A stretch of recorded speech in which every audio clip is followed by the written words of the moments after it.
especially when the Crimson Tide come calling. Bama's Heisman quarterback Bryce Young gets his first taste of this tonight. He is well prepared and well rested off a bye week. His buddy from Pop Warner football leads LSU, Jaden Daniels, a dynamic, electric quarterback, a touchdown machine the last couple of games, arrives with surging confidence. Welcome to ESPN College Football Primetime, presented by Subway. In this presentation of the SEC on ESPN, a top 10 matchup, the Crimson Tide and the LSU Tigers, Dr. Pepper Championship Drive, game of the week. And welcome, Chris Fowler, Kirk Herbstreit, Holly Rowe joins us from the field. First Saturday in November. Nick Saban's back in town. LSU, Alabama. There is a passion and a wildness to these matchups. There are just certain games when the two uniforms get on the field together, it's just right, let alone when it's here in Death Valley at night with LSU and Alabama and Nick Saban on the opposing sideline. Let's go. I can't wait to watch it. Whatever team wins has the driver's seats in the SEC West. In the East, Georgia has taken command. They had heard all the hype about Tennessee, the Volunteers number one in the rankings.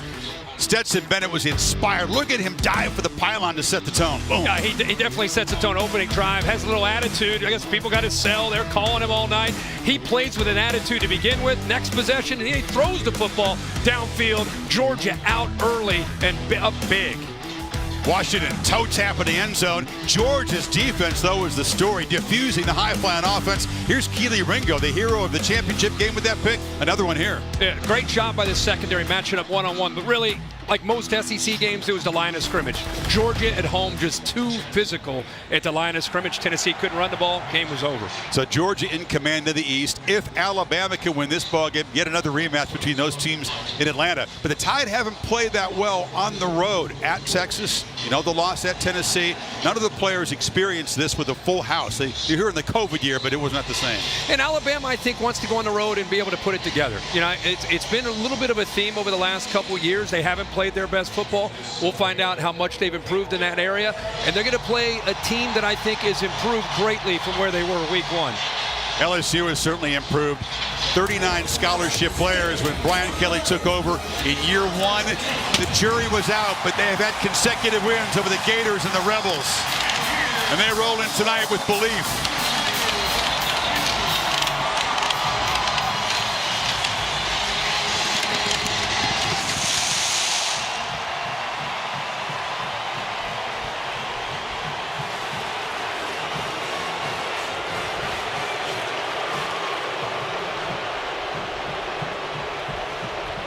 Alabama, LSU in Death Valley.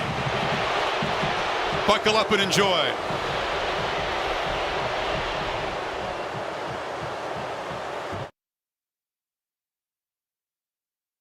Championship Drive Game of the Week. Now's the time to go fight the fight. It's also the time when we create an identity for the team. This is going to be a really tough game. With Alabama coming into town, we still have work to do. We're going to kick that door in, and that's how we play LSU football. We're not done. We understand what's at stake, what our goals are. LSU defense for you! And being able to end their college football playoff hopes, it'll be very intense. Coaching matchup tonight, the two guys with the most active wins. All divisions in the sport. Holly Rowe with Brian Kelly. Coach, you've accomplished a lot in college football, but this is your first LSU-Alabama game. How do you help your team maximize the energy and environment tonight? Well, maintain it, by playing well. I mean, obviously, they've got to be able to keep this crowd in the game by playing well against a great football team. You talked to me about slow starts. How can you help your team? What have you done so they get out to a good start? Yeah, I think, they got to just focus on the fundamentals. They kind of get ahead of themselves a little bit. And if I think they just focus on doing their job early on, we'll be fine. Thank you, Coach. Have fun tonight. They have not been locked in from the start. Time and again, they have fallen behind early. And Jaden Daniels, who's over from Arizona State, has been a perfect fit for this offense. And Kirk will get a chance to see his talents on display. Tigers get the football first as Saban won and deferred. Nick Saban knows he's dealing with a quarterback in Jaden Daniels, who is a problem because of his mobility and the way he can create. Will Reichard to boot it away. Noah Kane, who came here from Penn State, back to receive it. And he'll step up at the 7. Payne, part of the running back rotation, barrels out near the 30. Tonight's player spotlight brought to you by Royal Caribbean. 11 total touchdowns in the last 2 games. Can the Tide contain him as a runner? It's a big topic this week. It really is. I mean, they're not going to be shy about getting him involved in the run game. He obviously is a big factor, and Alabama likes to play with 2 safeties back. Tonight we're going to find out if they're going to have to commit a safety down, and once they do that, LSU is going to have to win one-on-one on the outside. Right now they start with 2 deep. Josh Williams, a former walk-on, has stepped into an important role as a running back, and he's got the first catch out of the backfield, but not much there. Tracking him down is Brian Branch, a short gain. He gets the ball out. You're going to see that tonight. How do you attack Alabama when you have 2, think about this, fans, 2 true freshmen offensive tackles for LSU. The ball better get out fast against Will Anderson. Have you ever seen that? No, Will Anderson and Dallas Turner, ball better get out, you better run the quarterback. As Daniels on the edge, and Bootsy couldn't get quite the block that he needed. DeMarco Helms forces him out and a quick 3rd down. The Helms and these safeties have been schooled all week on the importance of keeping their eyes on number 5 and respecting the potential threat on early downs of him running the football. He was in perfect position there. Didn't bite down at all. Was able to push him out of bounds. Now we're going to first 3rd down, which will be a big part of this game. Keep an eye on these tackles. How do they hold up? 4 receivers set to the right.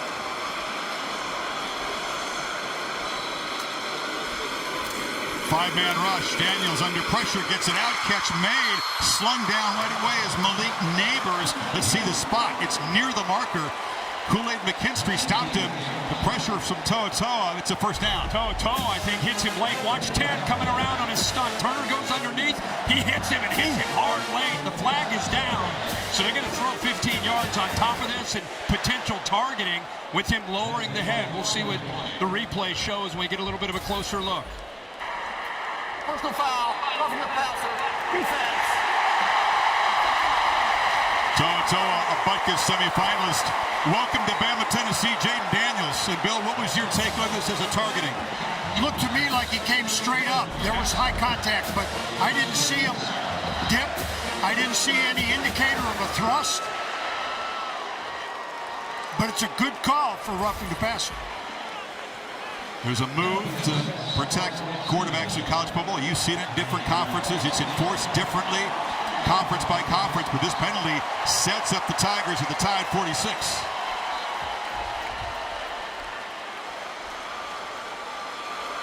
We talked about the passion and the wildness of this rivalry. You see it in the first couple plays. Daniels on the move, outrunning Will Anderson. A flag is down as Daniels scoots out after an 8-yard gain, but this was in the holding zone. And Williamson in charge of this SEC crew tonight. And the true freshman, again, not the right tackle 50. To me, I think it was Will Campbell, the left tackle against Dallas Turner. That's the guard. There are a couple holes up there. Look at Anthony Bradford. These dudes know they will have their hands full, and that's a major concern for Kelly. Kirk, how could he help out those freshman tackles? Well, the way you help out is you run the football. You get the quarterback going, but there's 75 to your left. I see the hold on the far right. Once Turner gets by him, see 66 grab a hold of his jersey. There's another on the left, like 57. There are a lot of holds there across the board.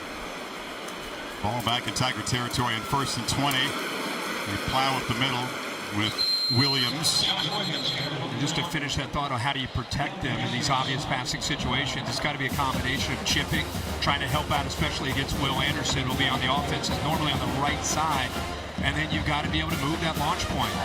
You cannot sit back there when you have a mobile quarterback who's comfortable throwing on the run.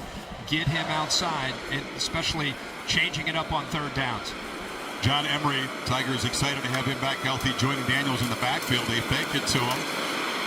And Jaden takes a shot downfield, and it's out of bounds. No chance to make a play. Jeray Jenkins covered by McKinstry. And here's an example. You've got a running back, and the back helps here, and then you bring the tight end down, and he also is going to try to help out on Will Anderson. You see that right tackle? He comes down. Now you got 2 guys potentially to try to help on Will Anderson. There's your answer right there. It's a combination of different things like that. The right tackle that time, the freshman, completely out of the picture, and it was up to the running back there, Emery, and the big freshman tight end, Mason Taylor. 3rd and 15. Daniels gets it out quickly, and that's Neighbors going nowhere. Flying up to make the play was toe-to-toe, and it turns out that penalty will not cost the Tide. Yeah, the penalty on the holding call that brings him backwards, it gets behind the sticks, cost LSU. Look at the leverage on the football. Obviously a tough call on 3rd and long. They just got the ball out quickly because of that pressure. But you gotta love, you're an Alabama fan, love the position of those defensive backs. Nowhere to go for that quick throw. Jade Bramlett, who came over with Kelly from Notre Dame, package deal, is on the punt. He's a good punter, 3 years at Notre Dame, and he's up to a very solid start this season. Boots it up high, and McKinstry lets it bounce into the end zone. So we'll see Bryce Young and this Bama offense in this cauldron of noise for the first time coming up tonight.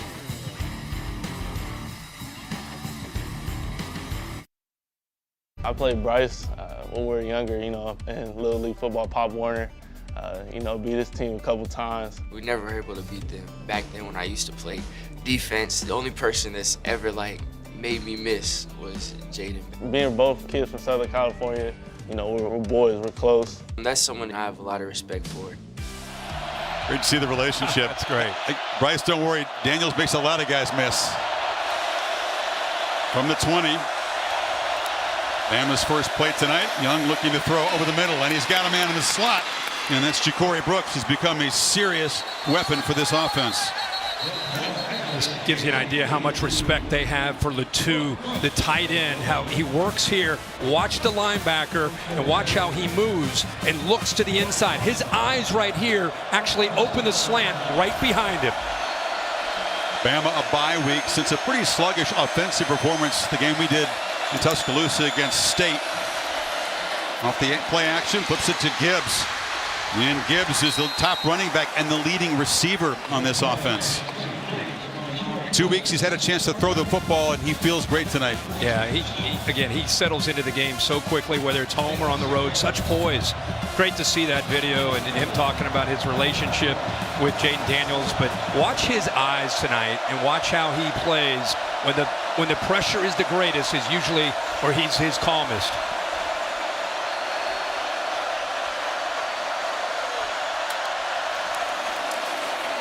Going to throw again, pats the ball, and finally finds that man Latu, the tight end, over the middle, and he's inside the 35. Well, we saw Latu end up being a weapon, and they use him as a decoy. This time, watch the back coming out of the backfield. Gibbs, this time the linebacker bites on him, and there's the patience by Bryce Young to let Latu break free behind that. Great job both times of being patient, letting that linebacker clear out, and then making the throw.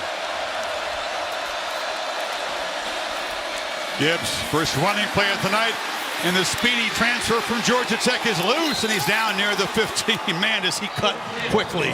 He sure does. He's getting some great blocks up front. Seth McLaughlin up there at the center spot does a nice job of picking up a little bit of a kind of a slant from that LSU defensive line. He was not caught off by surprise at all. Did a nice job of clearing that and opening it up. And what acceleration upfield all year by Jahmyr Gibbs. Tide very quickly in the red zone. Gibbs string it out. He still makes something of the run. Still gets 4 yards. I'm with you. I'm like, oh wow, they've got him. They've got him pinned in. Nope. He looks like he was going to lose a few yards, and instead he gets positive yards there. LSU got penetration. It's exactly what you want to do on that slow developing play, is get into that backfield. And they had a couple different players. The leader of this defense, Baskerville, the linebacker, was there. He cut right underneath him. Jace McClellan spells Gibbs a tailback.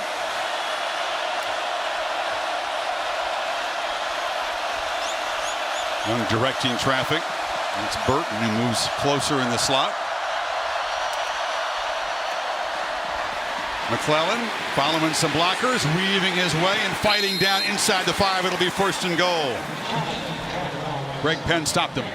Good job there of setting the edge. The right tackle, Latham, the big tight end, Latu, who's known for his ability to catch the ball, but man, he has become a complete player as an inline tight end. He also does a nice job, and then big Seth McLaughlin pulling around. open that up, and Gibbs does not need a lot of room. 3 passes, then 3 runs. Balance and execution in this opening drive for the Tide. Apologize, it was McClellan, not Gibbs.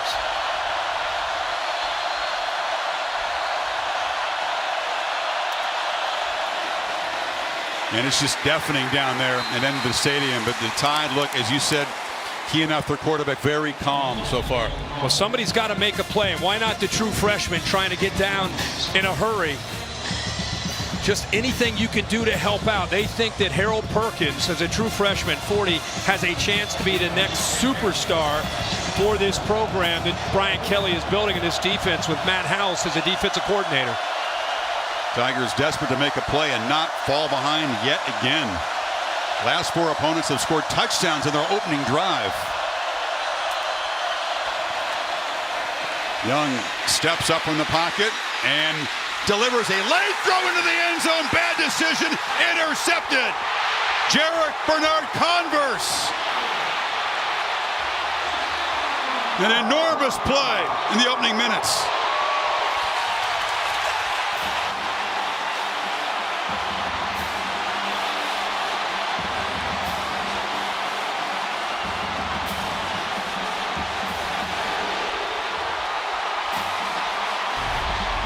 He's looking to go to the 2 initially. Watch his eyes look off to the right. He wants to go there. He's locked up. Then he creates. This is where he's so good. But eyes on the quarterback. A rare decision that you don't see from Bryce Young, throwing behind his receiver, trying to make something happen early. The Tigers get the turnover and get the ball back.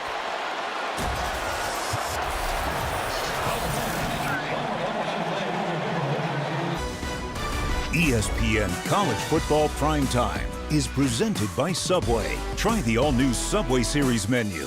Your pick of 12 irresistible subs. And in part by Rain-X. Outsmart the elements. Payback in LSU's backyard.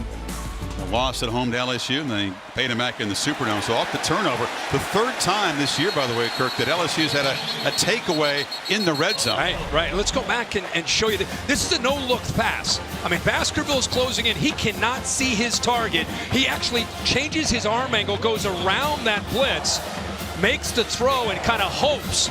And again, a rare pass behind the receiver where Bernard Converse comes up with that pick. The best free-form player in college football at the quarterback position, but his improv skills got him in trouble.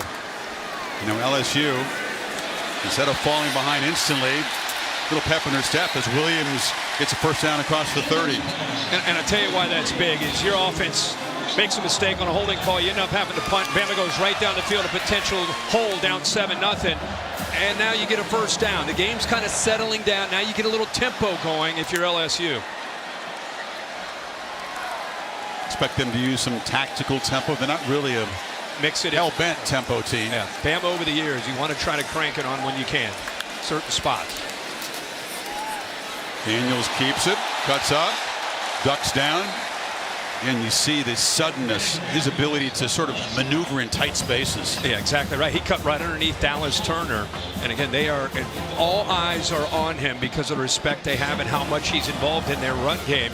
But even there, it didn't look like he had much of anything. But as soon as he saw that he had this defense running sideways, he put that foot down, cut back behind them, and he gets positive yards. More running yards than any quarterback in the country this season, even though he's 19th in attempts. It's because he is consistently moving the chains. They swing it in the flats. Emery, who is spun down, and a horse collar flag on the tackle by Dallas Turner. Oh, yeah. Obvious call. Obvious call. Dallas Turner trying to hustle to make a play. Just had to pull back there. And just being aggressive, it cost him. Personal foul. Horse collar tackle. Defense number 15. 15-yard penalty. Second personal foul early in this Tide defense. Money's worth. Ooh. Yep. Emery's kind of been battling to try to get back from some injuries. Really a kind of one you pull aside there, Bill, for a clinic reel. Is that pretty obvious? Yeah, that was a classic horse collar tackle. Exactly what the rule was made for. Caused his injury to the legs. Last time the Tigers were set up here, they had a holding penalty spoil the drive. Keep it on the ground. Running into heavy traffic. Jaheim Oates, the true freshman tackle, stopped Emery.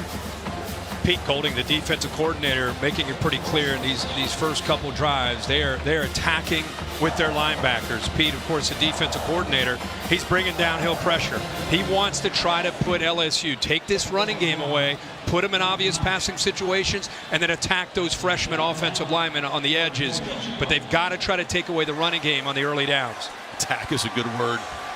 It's a defense playing downhill. Yep.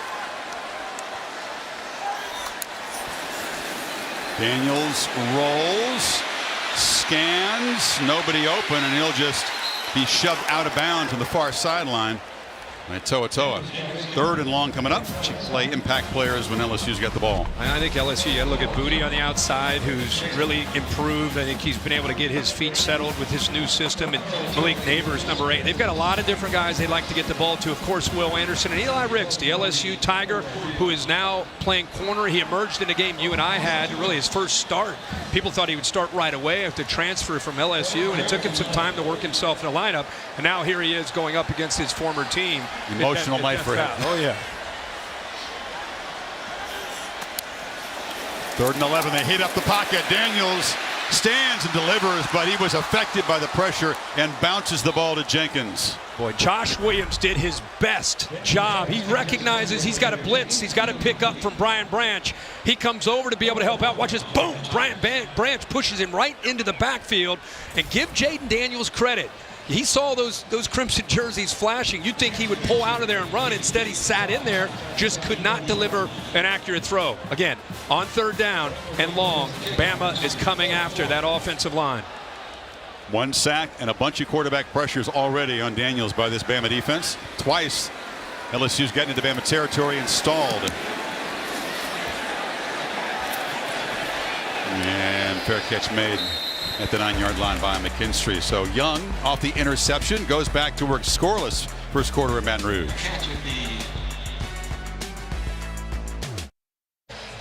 Great Paul Bryant called this the toughest place for visiting teams, and he almost never lost here with his Bama teams. Saban 12-4 against the Tigers at Alabama. Of course, won the championship here in 03. We were here in 08 when Saban came back. Game day was here. His first visit back here as Alabama's coach. Was that intense? Wow. Wild. Very balanced attack on their opening drive before the interception from Bryce.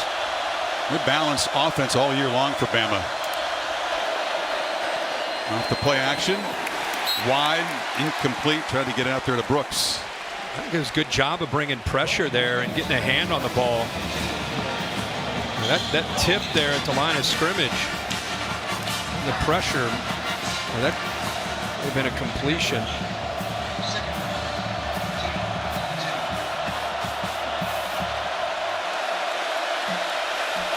Cordell Williams in the backfield.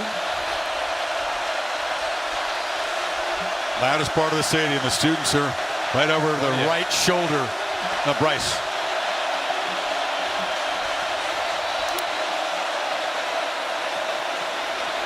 Young has time, delivers right down the middle into traffic, diving to Corey Brooks. Couldn't come up with it.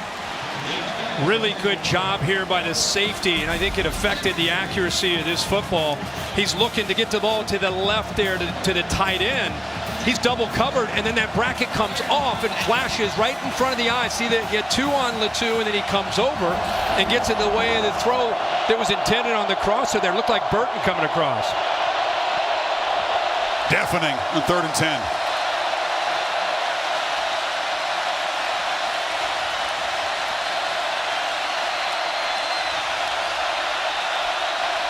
Play clock at 3.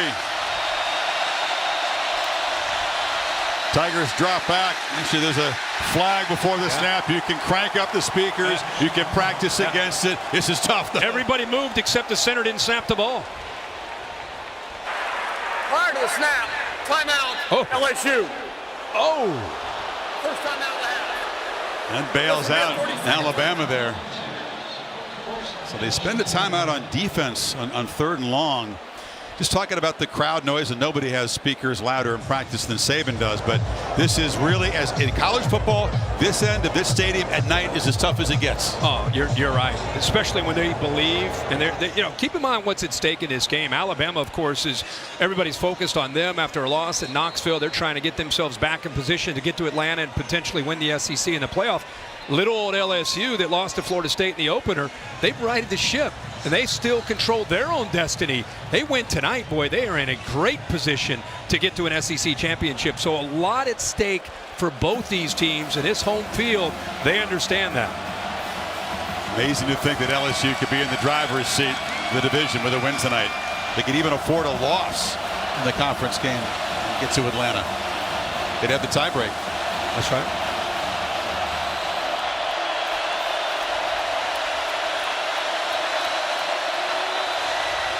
This time they show pressure on 3rd and long.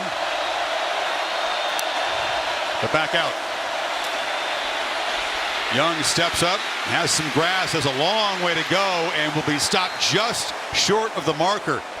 Good effort there, but Greg Brooks combining with Baskerville and B.J. Ojolari. Yeah, they are 6 different defensive backs on the field, but they're dropping. Watch 18 right here. He's dropping, but he also has eyes on Bryce Young because of this.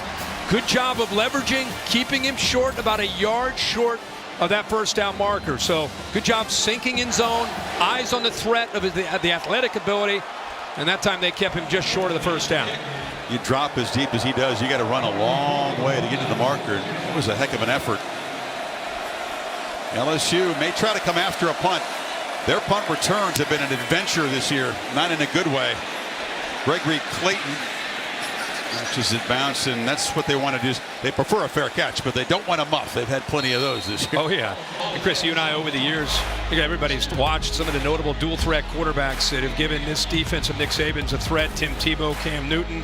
Think about Nick Marshall, of course, Deshaun, Bo Nix, Hendon Hooker this year. I think back to Hugh Freeze had a few himself with Bo Wallace and Chad Kelly, and you can see what Jaden Daniels is capable of doing.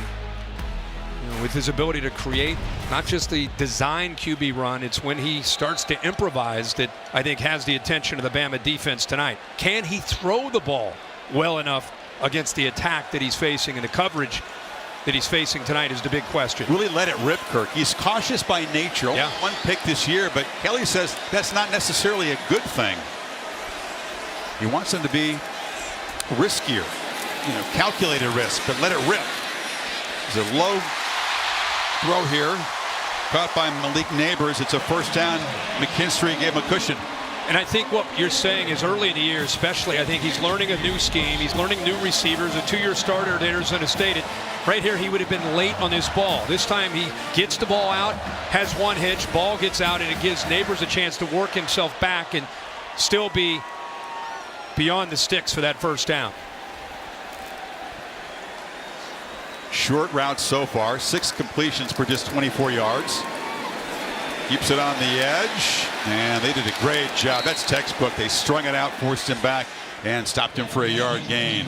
Yeah, it sure is. And watch in the background, you get motion here, and Branch goes with him. But I want you to keep your eyes on Branch, who I think is becoming the guy in this back end of this defense. So he's got to worry about the receiver, Booty, going motion, but eyes on the quarterback the entire time to allow him to come off of the receiver, peel back, and make a play right near the line of scrimmage. You know, those players have heard the narrative you talked about. Running quarterbacks always give you guys problems. Oh, yeah. They're tired of hearing about it. And 2nd and 9. Ball lofted downfield over the head of Neighbors. Interesting matchups on the edge tonight. Oh yeah.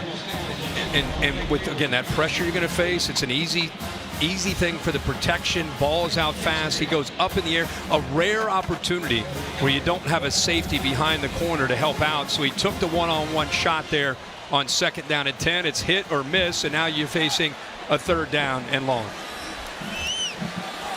Yeah, all the 3rd downs have been 3rd and uncomfortable for this Tigers offense so far. Daniels escapes pressure. Anderson chasing him down, and it's incomplete to Brian Thomas. Was he across the line when he threw it? Looked like he was. Yeah, he was looked like about a full yard. Well, Nick might have got bumped into the headset. Needs some work on the sidelines. But how about just keeping that play alive? I mean, Bill, you're looking for any body part at all to be behind the line, right? He has to be 100% across the line right, at yeah. the release point. Pass from behind the neutral zone, beyond the neutral zone. Number 5 of the offense, 5-yard penalty for spot the foul. Is his right foot? Down. I've got him still behind the line. Replay's buzzing right now. They're going to reverse this call. Careful, coach. It was incomplete anyway, so it's fourth down. And Coach Saban right there. McKinstry went into him, and Nick didn't show some quick, so the headset didn't fare as well as the coach. No, but he's got his game face on. He bounced up, ready to go. I'm glad he's okay. He's got to be pleased, by the way, that his defensive backs have played so far tonight. That's the area, of course, where he spends his focus, practice. You and I had them the next game after the Tennessee debacle for that secondary, and boy, did they look a lot better when they played against Mississippi State. Of course, they're reviewing whether or not he was across the line of scrimmage. Bill feels like he had maybe that right foot still behind the line, but that secondary really performed, I think, to their standard the last time out. They had the bye week to get healthy, lock in on this scheme. You give Nick Saban 2 weeks to get ready, and Pete Golding, usually it's going to be a tough night for any offense. It's just a matter of where the ball is going to be placed for the punt. The pass was incomplete, so it's fourth down. Let's see what Ken Williamson has to say. After further review, the ball was released from behind the neutral zone. Therefore, there is no foul for legal forward pass. The result of the play is an incomplete pass. It's fourth down. Thank you for the explanation. Ken? What a scene right there. What a scene all day around here. Man, that's the thing, outside of the stadium. Yeah. For like 6 You ever hours. tailgated outside here? Have I? After we did game day, No, I had no further responsibilities. I was out with the people, T-shirt, baseball hat. Boy, it looks Do it fun. sometime before. Don't worry. At some point, I will officially retire, and I will just travel around the country and enjoy tailgating. It looks like a lot of fun. I can vouch for that. Here's the punt. Oh, he gets up in the jet stream. That's a good one. McKinstry won't even field it. Just takes a sideways bounce out of bounds at the 10-yard line. Talked about these guys being friendly Pop Warner rivals. Then they trained together. Taylor Kelly is a quarterback guru. This was in May this year. Yeah, and these quarterbacks, it's incredible, the rotational throwing, the amount of strength that is created, the torque from the ground up, where they get their hips and the core into these throws. You watch on Sunday, you watch on Saturdays, more and more specializing with this position, and it's a lot of fun to watch how quickly these guys can get the ball out of their hands. Field position game early. That 55-yard punt by Bramlett sets Bama backed up at the 10 here. Again, in the loudest part of the stadium.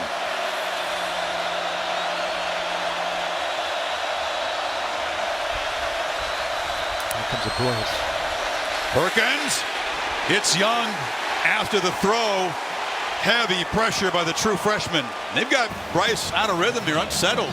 Yeah, and you know, I think Gibbs missed that, and you could see him coming on the hard count, and you could see that. Watch the running back miss his pressure. He showed it initially. Now Gibbs has got to get out of there quicker. He's got to be able to recognize that pre-snap, the threat to be able to take care of his quarterback off that right edge. Perkins, a Texan with a huge future, making a big contribution here in his first year of college football. Young has protection this time, goes down the sidelines, and that's Ja'Cory Brooks going up and making the catch. Out of bounds. Ruled him out, though. Yeah, he caught that football, but he could not get his right leg or right foot down in time. Gutsy throw, backed up near his end zone, gets the ball out early. Good effort there to get it in, and Brooks makes a great catch. He holds on to it, but again, you can see in the replay, just not able to come down in bounds. Young started 3 for 3, then threw the pick, and the last 4 have been incomplete. Last third down and long, they showed pressure, got out of it, and kept eyes on the quarterback after the scramble. Oh, movement up front.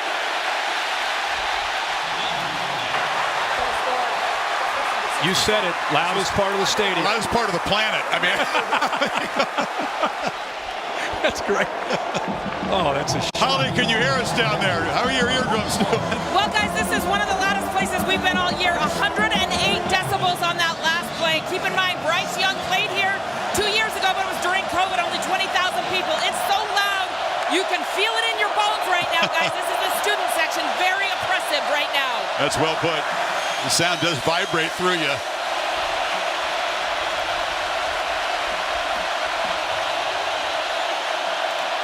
Snap it at 3 from the end zone. Young dodges pressure, just bounces the throw. B.J. Ojulari got after the quarterback. This is a fired up defense right now. What really good job by Perkins, who comes off the right edge. The defense is left. This is the true freshman. He forces him to have to get out, and then you'll see LSU bring around the defensive end, see him twist around, but it's 40 that ends up getting him out of there. And then Ojulari is able to apply that pressure. Got a little bit high and got away with it. James Burnett, the Aussie, from deep in his end zone. Gets it away, but it's ugly. Low or high and short. It's going to get a favorable bounce. Clayton couldn't get up there and make the catch. And for the second time tonight, the failure to make a fair catch has cost them precious yards. So Matt Berry for an update. Guys, good evening. Want to keep you updated on Clemson and Notre Dame. This was after Clemson's first possession. Prince Colley, we've got a blocked punt and a touchdown.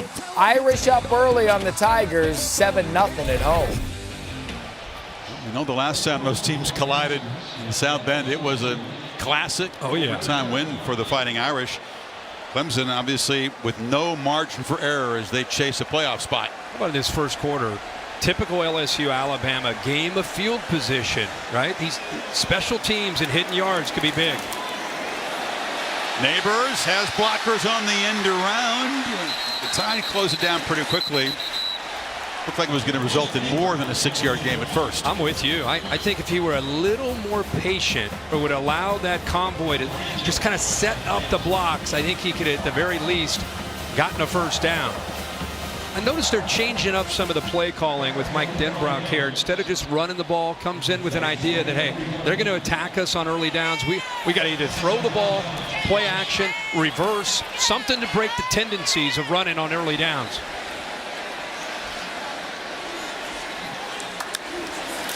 Tony Goodwin is the back. And he get to the left, and he does get the edge, makes a cut, and Goodwin, as a flag comes out late in the run, tackled at the Tide 42. It's going to be a holding call. It will be the second of the night here. A spot foul. Holding. Offense, number 10. 10-yard penalty for spot or foul. That's Jeray Jenkins, the receiver on the edge. He's up against Kool-Aid McKinstry. Got his arms around him and just held on to him, wouldn't let go. And McKinstry, of course, does a good job of letting him know. They bring it back. They spotted the ball back at the 40. Yeah. That penalty was beyond 10 yards from that, where it took place. That's interesting.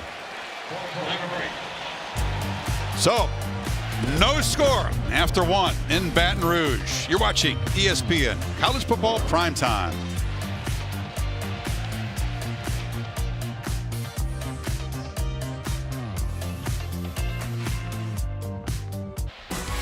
Welcome back. ESPN College Football Primetime, presented by Subway. This presentation of the SEC on ESPN. Bayou Bengals, 2 touchdown underdogs, but feeding off the energy of this crowd. It's been a field position first quarter. Tigers begin the second from their 40 with a 2nd and 8. Physical first quarter. Very physical. Penalties have played a key role already.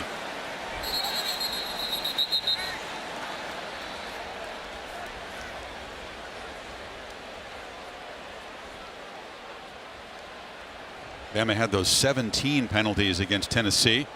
Cleaned it up drastically. Only 3 at home against Mississippi State last time out. 3 already tonight.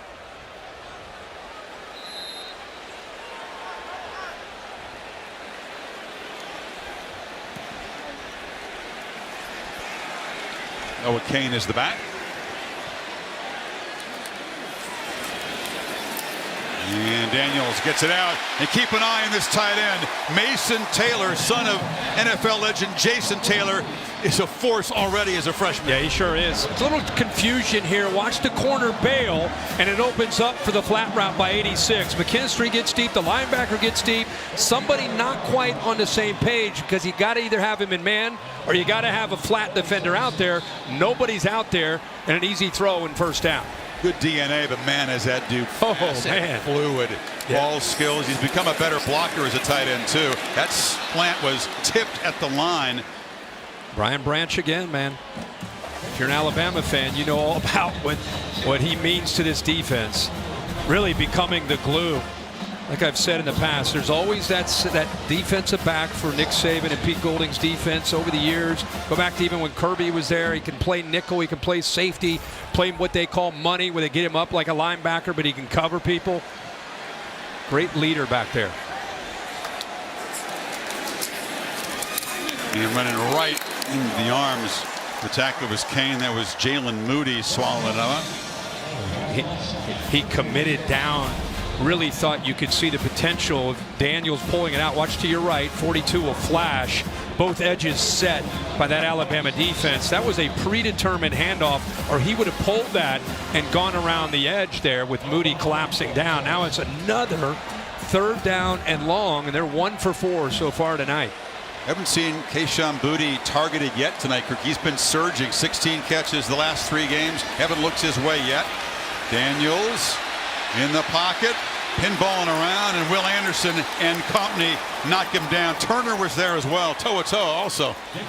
Well, that's a good job of just squeezing the pocket, kind of coming in from the outside, not letting him go anywhere, not letting him escape.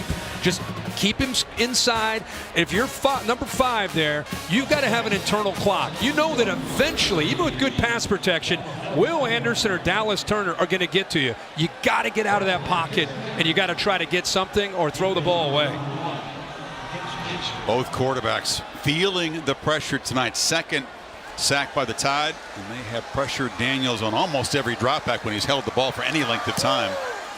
Bramlett again going to do his job, and for the 3rd time tonight, Bama's going to begin a drive around their 10-yard line. Shaq, the Diesel, back in town. He had a DJ show last night. Kirk, I wish you were here. I would have loved him at the club over here. Yeah. Honey Badgers here. This great LSU team. How about Big Andrew Whitworth? He's been great. Honored tonight. Yep. Enjoy working with him on Thursday nights. What a cerebral guy. Loves talking ball and bright future in the media. Big man. Oh my God. Big human. Sweet guy. Just kind-hearted guy.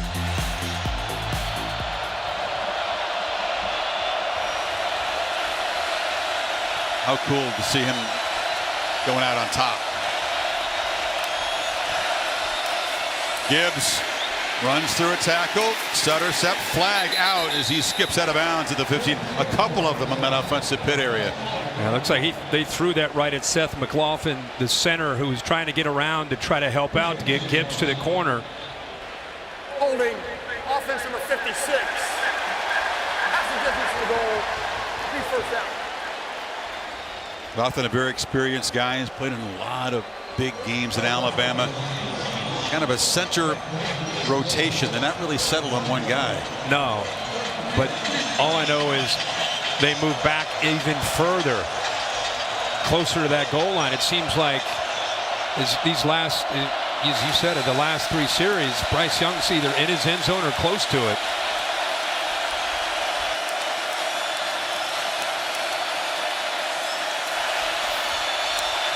Young sets up in the paint again, delivers a throw to Gibbs, who bobbled it and held it. Is complete for a very short gain. Good job of holding on. He's such a reliable receiver as a running back, and good job by Bill O'Brien saying, hey, let's get the ball out in a hurry. The only reason he bobbled that, he secures it. His eyes got up, looked to see where the defender was, and it almost cost him. Tied 0 for 2 on 3rd so far. Need 12 on the 2nd down play to avoid another 3rd and long.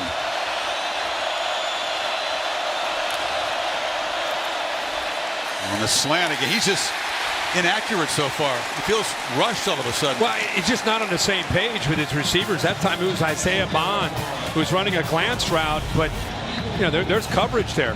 Baskerville ends up getting out here, and I think threatens the potential of that being a completion. It's LSU defense. Matt House, defensive coordinator.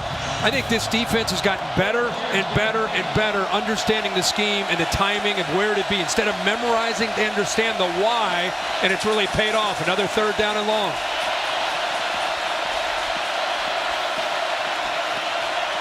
Everybody walking up. Who's coming? Who's dropping? They only rush 3. Young scrambles from the goal line, delivers out of bounds, incomplete. That was Riddell Williams out of the backfield. Harold Perkins again brought the heat to the quarterback. Yeah, we keep telling you about Perkins. He's had an incredible true freshman year. This time, instead of blitzing, he's just going to spy. If he moves, I'm going to mirror him. I'm going to move with him, and then I'm going to hit him. He's got a different gear than everybody else in that front 7, and that quickness got on to Bryce Young in a hurry. Back to back to back, 3 and outs for the tie. This start could not be any different for the LSU defense and what they're used to seeing around here. Clayton this time does make the fair catch. They get down 13-zip to Mississippi State, 17-zip to Auburn, 17-3 to Ole Miss. Totally different vibe here tonight for LSU.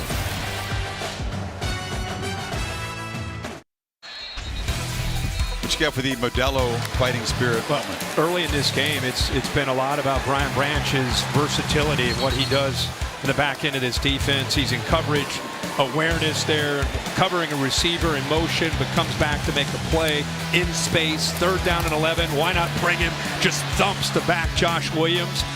And then also, he just kind of times up his blitz there. Can't get to him, so he gets his hands up. Just like I've said, always that great safety that can do a lot of different things. Minkah Fitzpatrick, Xavier McKinney, and now we're seeing him become Brian Branch. Tigers begin in plus territory. Emery muscles forward, still driving those legs. As a young guy, he had a 54-yard touchdown run against the Crimson Tide a couple of years ago. When he's back healthy, he is a boost to this offense. Yeah, in a 0-0 game that's a field position game, this is huge. It's not just him. It's the entire offensive line. Leg drive, but watch as he gets caught up. Look at the lineman. That's a true freshman, 50, just pushing people. That's an attitude run and effort from LSU. They didn't pick up the 1st down, but you love to see everybody get involved there.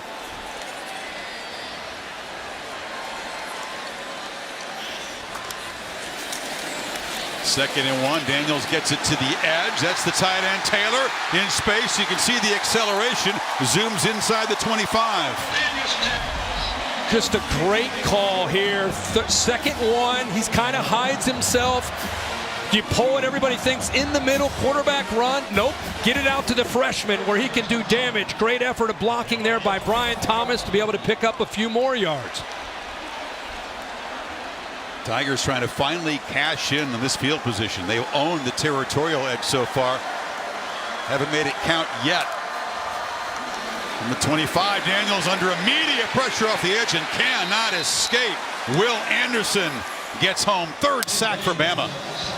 Will Campbell, this time he gets a feel of Will Anderson. Will Anderson's been lining up on the other side. Oh my gosh. Kirk. There's nothing you can prepare yourself for. Even in practice, you're not seeing that. You're seeing Friday night guys a year ago and a Sunday afternoon dude tonight. Right, exactly. He played high school football last year, probably really good program, but now he's up against Will Anderson, and they moved again. The defense is left, now he's on the right. Credit to anybody who plays in this league as a freshman tackle. Emery makes a cut. Did he say in bounds? Twists and scores! LSU draws first blood.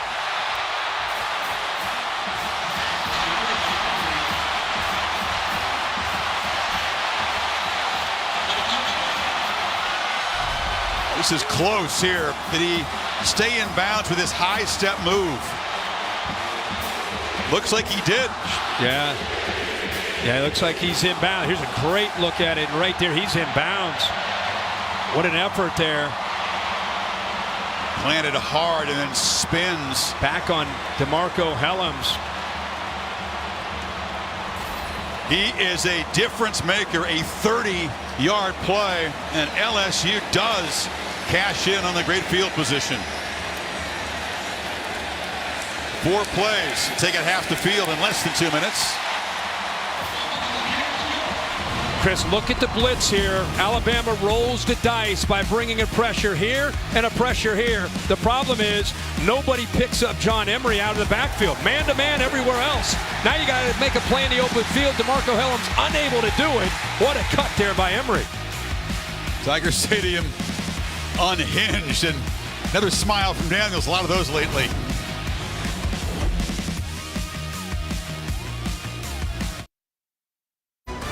ESPN College Football Primetime, presented by Subway, is brought to you by DirecTV. Get your live TV and on-demand favorites together like never before.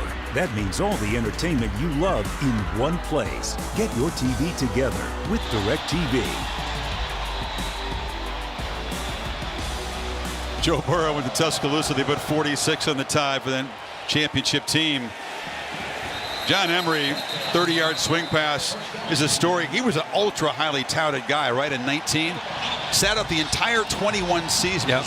600 days between football games. Unreal. So game 3 this year. Unbelievable, and he's such a talented guy. You know, I know Nick Saban there is well aware of him. I'm sure he recruited him, but he was fired up after his Alabama team went over to the sideline talking to Chris Braswell. Showed you the blitz there. Braswell came, Toto came, and nobody was left to pick up a talented running back like Emery. And when that defense came to the sideline, boy, he went after Chris Braswell. So a mix-up by the Alabama defense. A little breathing room finally for the Bama offense. They take over at the 25. Gibbs harassed immediately. Ojulari was there, and they get him at the line of scrimmage. But this defense is coming alive. There's 10 and 41 both blitz, right? And again, we said nobody's left to pick him up, so you got to avoid. This is a big part of what Brian Kelly wanted to do, try to create some confusion. And Alabama right now, Nick Saban, frustrated. Daniels has been so cool all year against the blitz. Really an effective quarterback. Rice checks it down. Brooks hit hard and knocked down behind the line by Bernard Converse, who had the pick in the end zone earlier. Well, they are doing a really good job. Watch the secondary. Usually you see open receivers. Nobody open downfield. Trying to get pressure and stay in zone and keep eyes on Bryce Young, mixing up their looks. Matt House doing a really good job of changing things up and making Bryce Young play out of rhythm, which we're just not used to seeing. Yet another 3rd and long.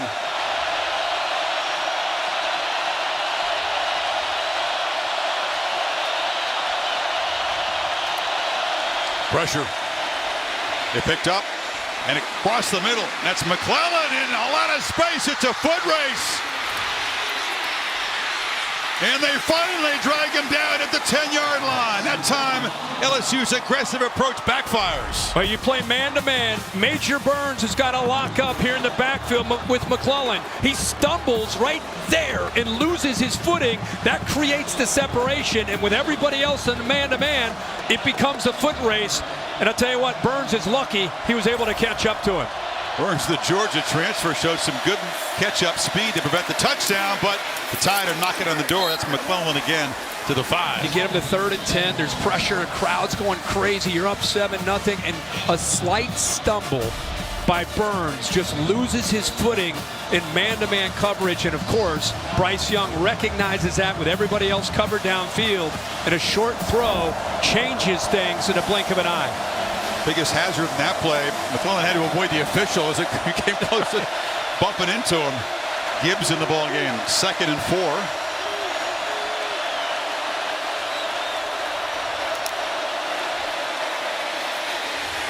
Nothing in the middle. Wall of the Tigers have been a very stout defense in the red zone all year. Now watch 11 knife in there. Went his gap. Also saw 18 Ojulari. 11 is able to be in there. It's hard to run it or throw it against this team in close.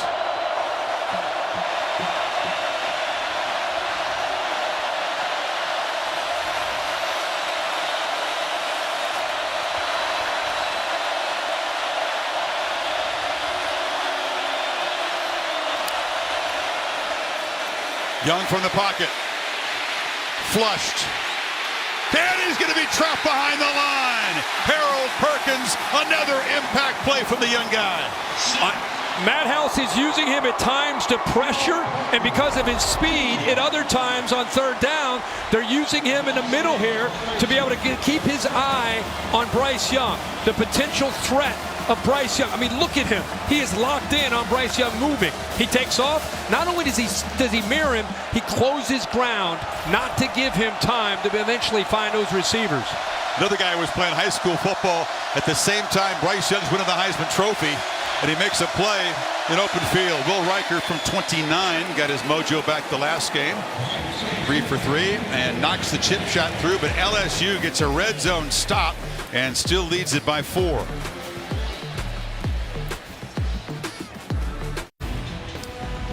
Tomorrow morning, Sunday NFL Countdown. Chris Berman interviewing MVP, current favorite, I'd say, Josh Allen. And on Monday night, about 75 miles south of here in New Orleans, Alvin Kamara and the Saints against Lamar Jackson. Yeah, Ravens in first place. I'm a huge Ravens fan. Rashad Bateman is out. Big news there for the Ravens. They did sign Deshaun Jackson, which could help them on the outside, but the way they're playing defense and the way Lamar Jackson is playing, obviously they're going to be in every game they play. Noah Kane from the 1. And returns it to the 23. Well, Saban and Kelly have hooked up a couple of times. Of course, Brian was at Notre Dame. They're both playoff games.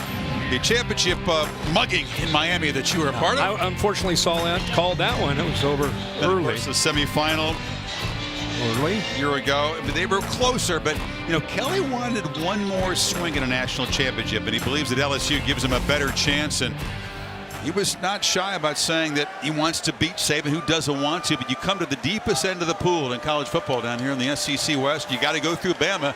You're going to get to Atlanta, much less win a championship. You also can potentially manage and build a different roster in Baton Rouge compared to what he's had in the past going up against him. And there's the first catch from Kayshon Boutte. And he's out across the 40. He can be an electric playmaker. Yeah, again, they're bringing pressure on 1st and 10. 2-2 this time blitzes, but a good job at picking that pressure up. Give him time. We've not seen him get the ball thrown downfield. Quick release and a good throw. A good heck of a matchup there with Boutte up against Brian Branch, but the ball does go down beyond 10 yards in the air. First one of the night.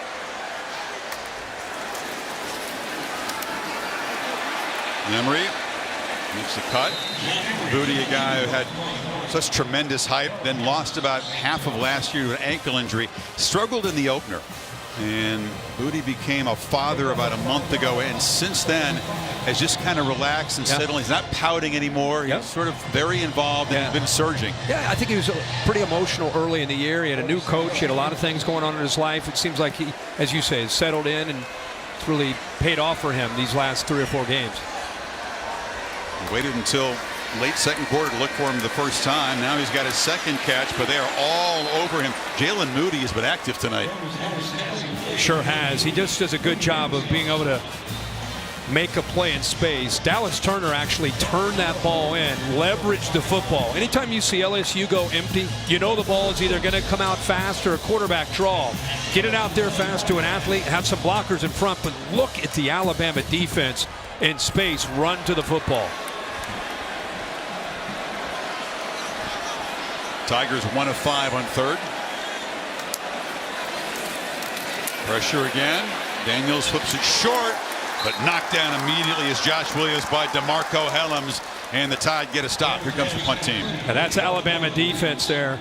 Third down. Brian Kelly knows that's the challenging part of dealing with the pressure. He had time, but a really good job of being able to come off of the pressure of the blitz. You've seen Toto a lot of times coming free on blitzes, but that time he and DeMarco Helms right where they needed to be to get LSU off the field.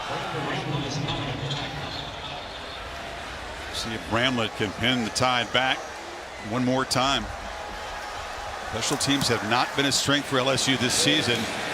Bramlett's been one of the few bright spots. That's not his best kick. There's a flag down as the ball is going to roll down about the 28.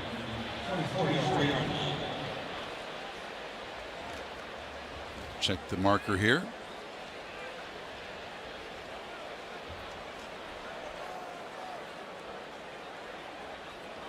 So Bama, 151 total yards. The running game has been held in check very well tonight by LSU. Carrying the kick, holding, receiving team number 19.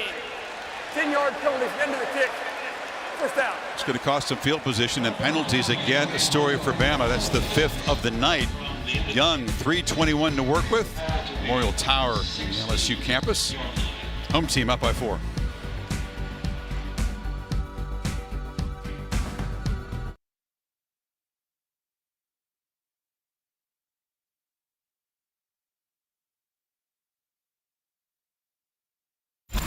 I'm Matt Barry. Coming up with the Mercedes-Benz halftime report. What a statement Georgia made today at home against Tennessee. We'll have highlights. Plus, Clemson is in a fight on the road against Notre Dame, and it took a little longer than people expected, but Ohio State finally pulled away from Northwestern. Dan Mullen, Joey Galloway join me coming up at the half.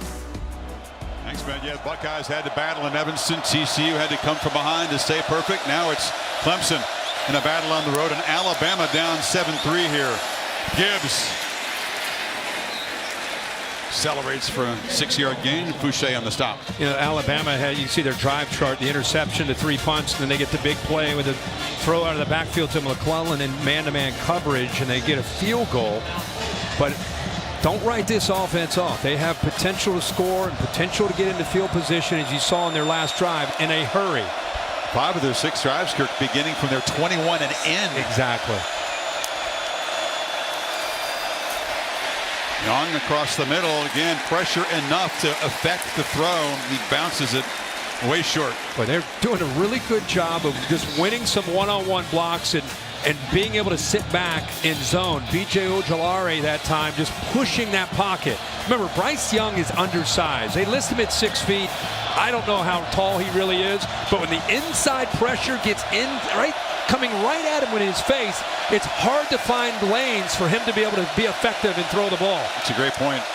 And that was their philosophy. That was their intent, to kind of squeeze the pocket from the inside.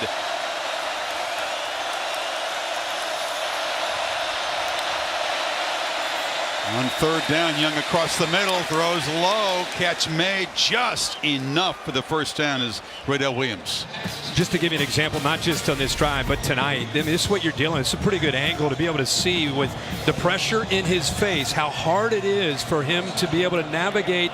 And really, it's a lot of it. What he's doing is he feels and he tracks his receiver, and without seeing him, he tries to throw to a spot and hope that he matches it up.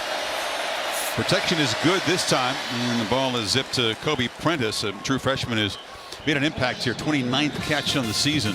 And these receivers, you know, when you look at Prentice as a freshman, Isaiah Bond, Burton, who transferred over from Georgia, Ja'Cory Brooks, they're coming along, but they don't have what they've had in the past 5, 6, 7, 8 years out on the perimeter.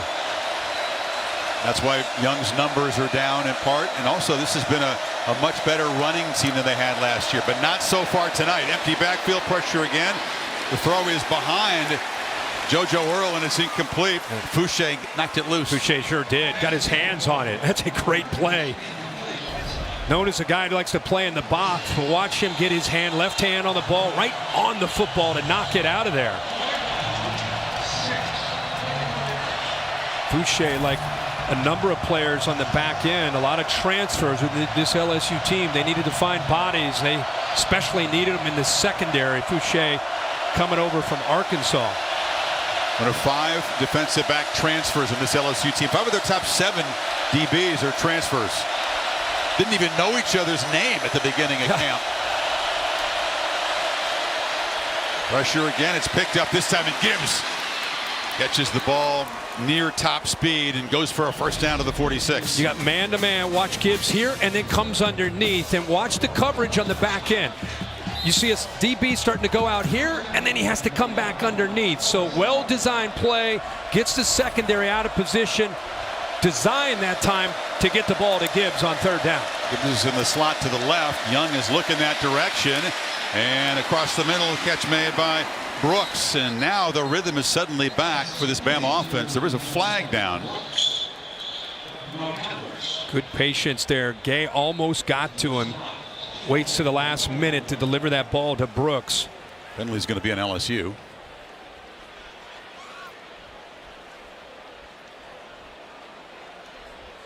It's going to be on Major Burns, who tackled a receiver away from the ball. On the defense, number 28. That penalty will be declined. Result of the play and the first down. And they gain more yards on the play, so they'll take it. And now the Tide, who've twice been to LSU's 5-yard line tonight, come away with a total of 3 points, a chance to take the lead before halftime. There it is to the top of your screen. Doesn't impact the play, but it gives you an idea. Burns, who's worked his way back to be able to play, one of the leaders on the back end, struggling so far in coverage.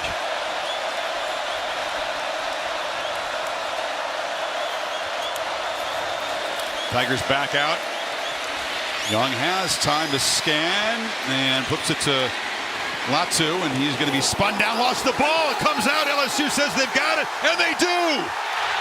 The second turnover tonight for the Tide. Wow. Sage Ryan just somehow holds on to the bigger tight end, doesn't give up on the play, and rips the ball away from Latu. I mean, this is a big gain for Alabama.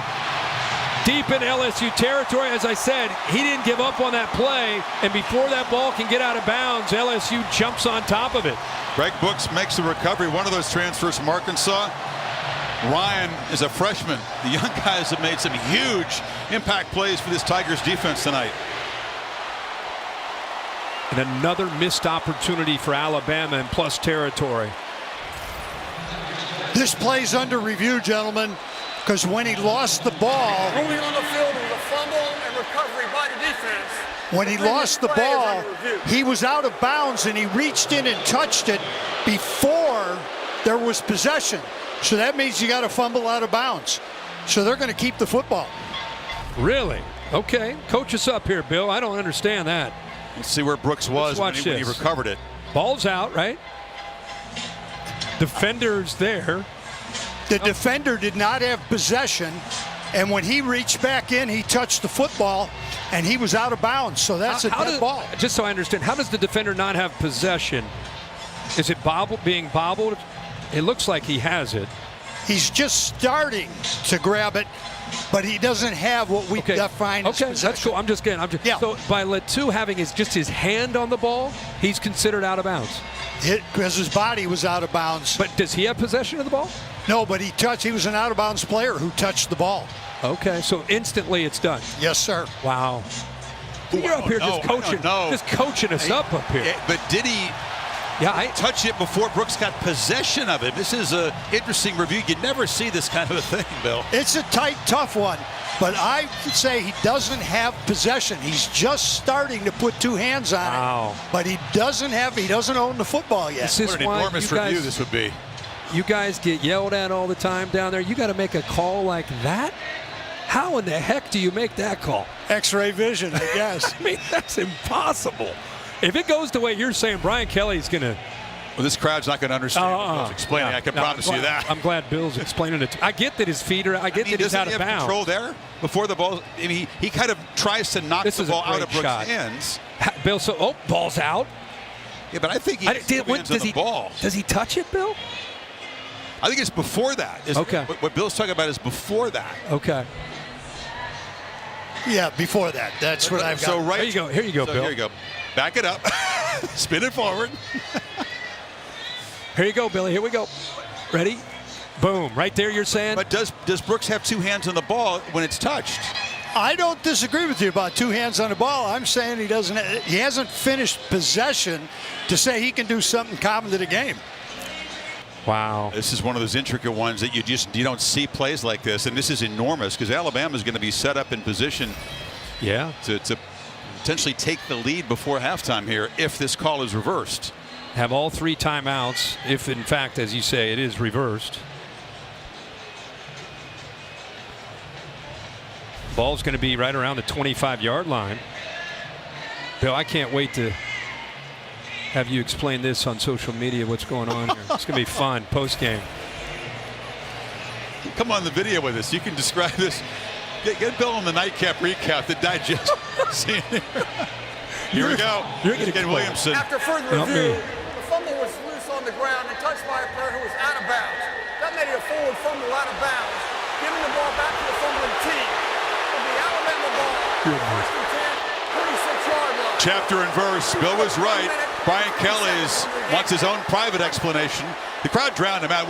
Once they knew it was going to be overturned, and that long explanation that Ken gave was lost on them. I'm just really impressed. I thought LSU, another opportunity. They're able to get their offense back out there with 120.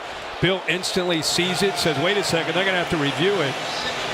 I think it's really close, to be honest. Really close. But it's the call, so Alabama, 3 timeouts, minute 20 to go. Ball right around the 26-yard line. Kelly still wants an explanation. I think crowd is stunned. They can't figure out exactly why their defense is back on the field.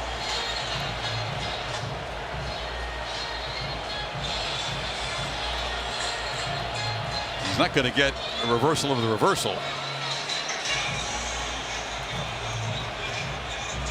Something you just don't see often. He's being patient. He's listening. He's being. You think he's being calm? I think it's. Okay.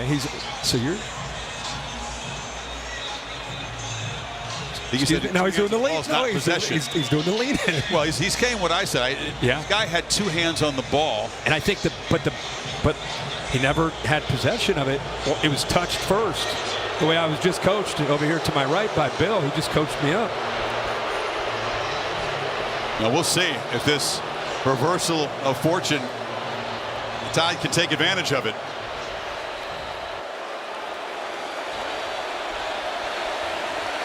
Time not an issue. They got all 3 timeouts. Gibbs to the far right. Plenty of time on the clock. The LSU coach is trying to get their attention.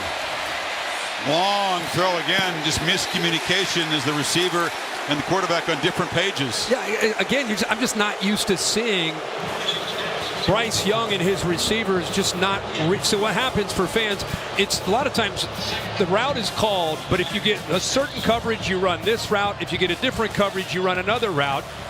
And so the quarterback and his receiver have to be on the same page. Well, Bryce Young clearly saw soft coverage. I'll get the ball out, and the receiver didn't read the same thing, so it's a miscommunication. Gibbs, a running back who is a very talented receiver. But the misfire makes it 2nd and 10. Young from the pocket, pressured again, tried to find Gibbs again, and it's 3rd and 10. Boy, watch Wingo there. Yeah, watch Wingo off the edge here. He's normally plays in the inside. He's an undersized big 3 technique, but look at the power. Again, sometimes it's not about the sack. It's about affecting the quarterback, which is exactly what Wingo does there.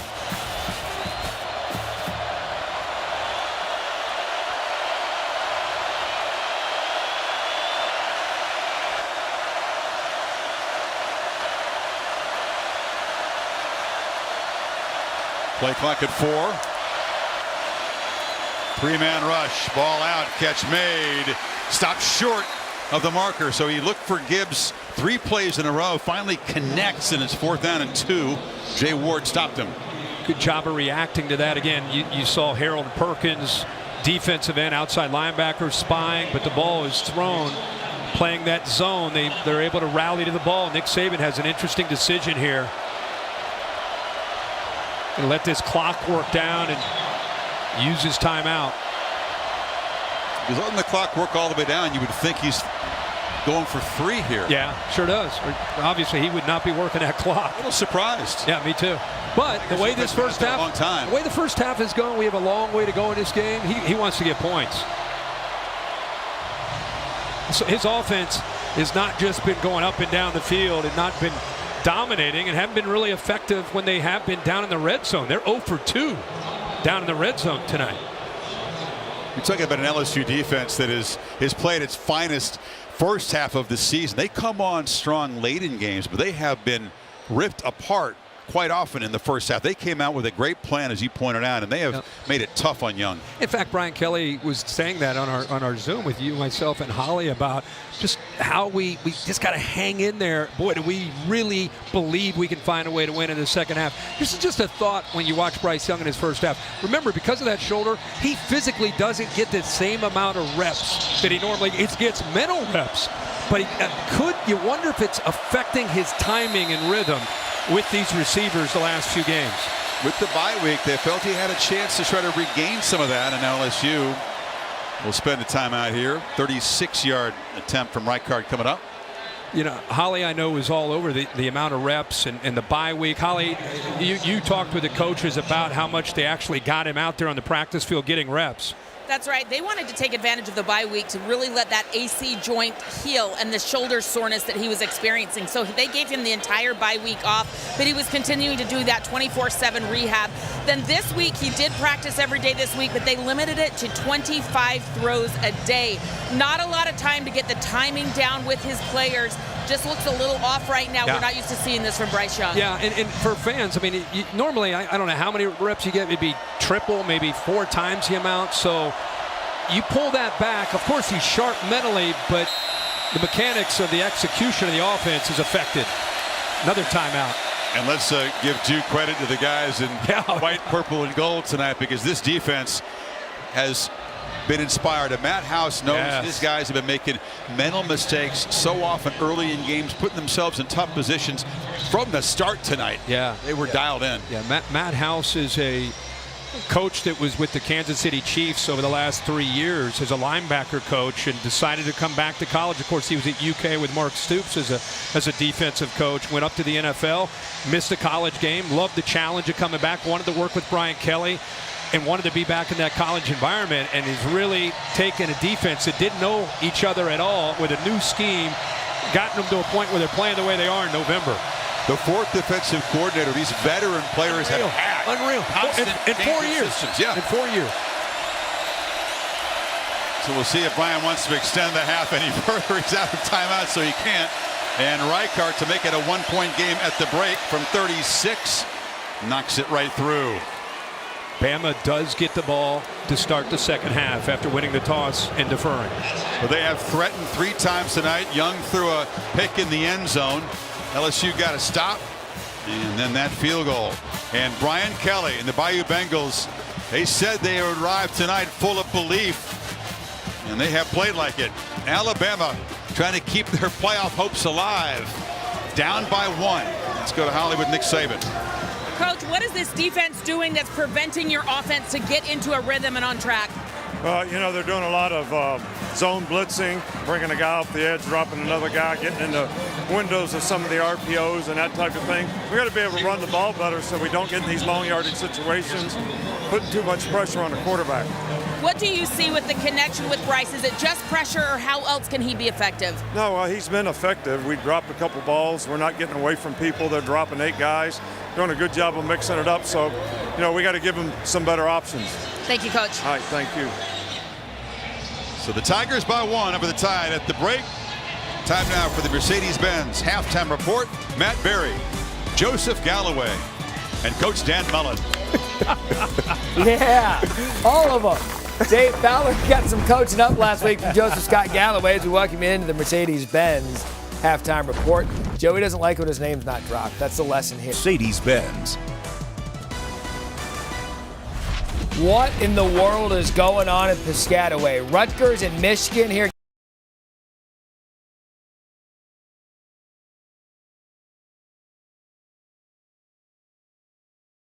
Welcome back to the Dr. Pepper Championship Drive Game of the Week. Death Valley full of life, set for the second half. ESPN College Football Primetime, presented by Subway. It's a presentation of the SEC on ESPN. Control of the SEC West at stake. Alabama's playoff hopes already with a loss this season at stake. They'll get the football first. But this Tigers defense harassing Bryce Young in the first half.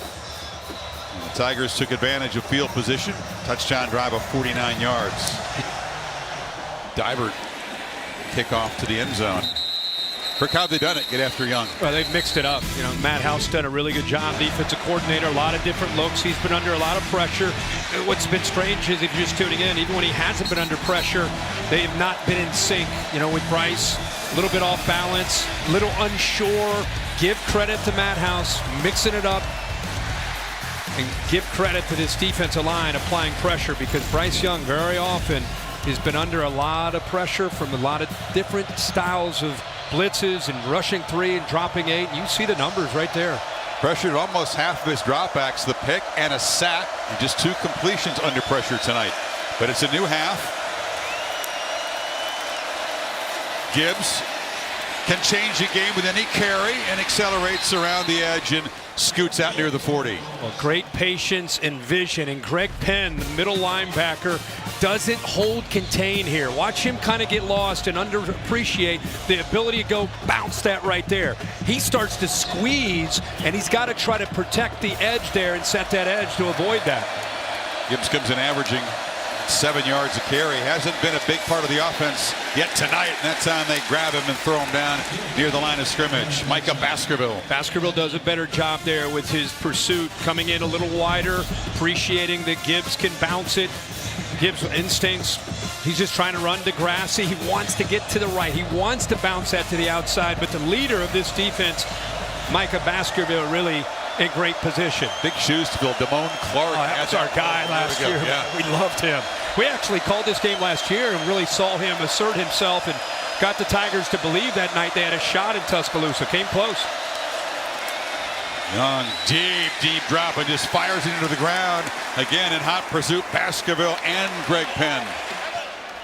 Well, they just crossed the 2 linebackers, move the inside people out, bring those 2 linebackers, and it works. They're trying to set up a screen to the left, but with that action, it took a long time to develop, and those 2 blitzing linebackers didn't allow the timing of that to be an effective screen at all. Big 3rd down. This felt like an important drive. Tide getting points just before halftime. Could they perhaps grab the lead in the road and calm this crowd down? Well, LSU a chance to get off the field immediately here. There's Perkins spying again. Oh, this time he moves out. 3-man rush, and they still get him under pressure. McClellan's knocked down hard right at the marker by Mekhi Garner. It'll be a 1st down, though. Remember the last time we called their game against Mississippi State? I said that Young reminds me of a Steph Curry. Yep. This is what I'm talking about. Just you're about to give up on the play, and at the last second, he sees Gibbs and checks it down to him. Kind of like he's on the break there. Like on a I like it. He loved that comparison. Yeah, but that's series. Previous play is under review. That's exactly what he can do on these 3rd downs to keep him alive. He was hit right there. So they did spot him on the 1st down. I think he's short by about a half a yard. Looks like he gets the ball. Looks like it gets to about the 48.5. Definitely does not get to the 49. Be 4th down if this call is cleaned up. It's a great look at it right down the line there. All right, let's say that our eyes are not deceiving us, and the replay official David Allman agrees. What is Saban thinking at 4th and half a yard at midfield? I think he knows it's probably going to come back about a half a yard. Does he gamble here? Does he trust that running game and trust Gibbs to get a half a yard? If not, Tigers will be set up at midfield. Yeah, I think he does. I think he. After further review, the runner is ruled down at the Alabama 48.5-yard line. Yeah, there we go. That's short of the line to gain. Therefore, it's 4th down. Here we go. Decision time. In modern college football, this would be an easy decision. It is you see so many teams go for it on 4th down all over the place. He's talking to Bill O'Brien, talking to the offensive staff. Everybody getting on the same page. He sends Bryce Young back out. Let's go.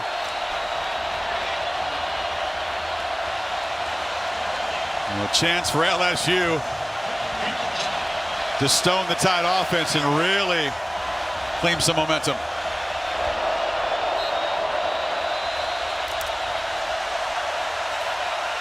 To the huddle quickly. Williams is the back. Bobbled snap. Young almost dropped the snap, but he got the handoff and they get the 1st down. They bring in Williams for the strength and the short yardage. Really strong lower half. Give him a chance. Kind of a sugar huddle, fast huddle. And they submerge underneath. Came very close to keeping him short, but that leg drive got it for him. You should say Steph Curry, fast hands. That was almost a fumble and a turnover on downs. You get the handoff off, too. Look at this. Yeah, look at these quick hands. He looks away from it somehow. Boy, not only did he secure it, but he just happened to be in position to just hand it off where he was able to secure the ball. If that ball happened to bounce back towards him, he probably wouldn't have been able to get that handoff off, and he would have had to follow Williams into that hole. That would have been tricky. Two-back look now. McClellan and Gibbs flanking the quarterback. Now Gibbs goes in motion. McClellan, stutter step, fights to the 45, picks up about 3. It'll be 3rd and 5. You know, I know it's not been a great night throwing the football, but at some point, you know what's been missing in this offense is those vertical shots. Jamison Williams last year always provided this offense with that spark or that big playability. And when you can't stretch a defense, they start crowding in on your short intermediate passing game, your running game. There's Bill O'Brien with a hat on backwards and the glasses. Eventually, they're going to have to try to stretch and get the ball downfield. Young, 1 completion when it's thrown downfield tonight, 1 for 5. In the pocket, delivers a high throw, and then the catch is made by Burton, who again is right near the marker, but just short. Jay Ward stopped him. Another 4th down coming up. Boy, how about that spin move and it brought his momentum back away from the defender and towards the 1st down marker. He looked like he might be initial contact, maybe 2 yards, 3 yards short.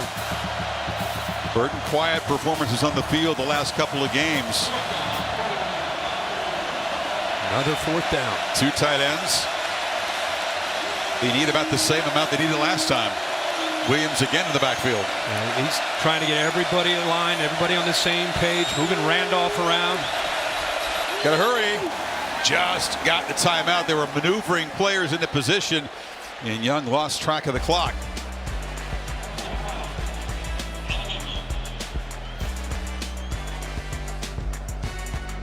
T5G Skycam zooming over this crowd of more than 102,000.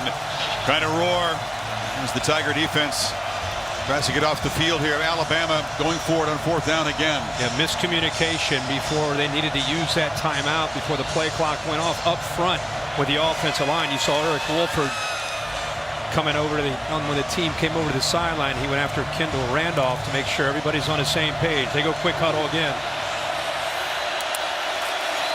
Williams again stumbles, lunges, just makes it for a 2nd time, and the drive continues.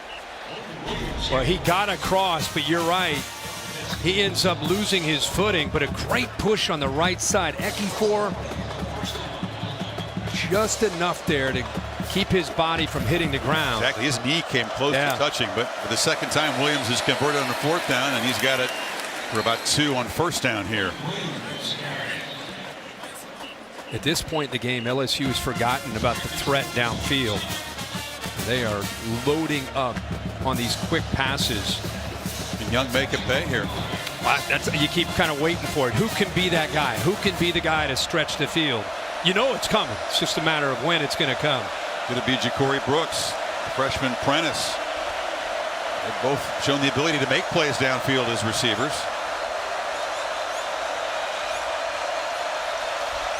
Gibbs motions out. Young looks back to his right and delivers. And that's Brooks.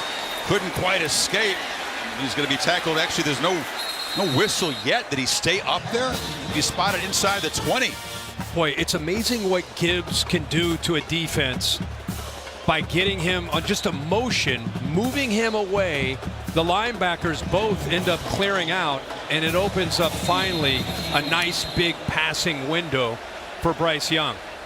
The 20-yard play. On the field was that the runner was down at the 18-yard line. The previous play is under review.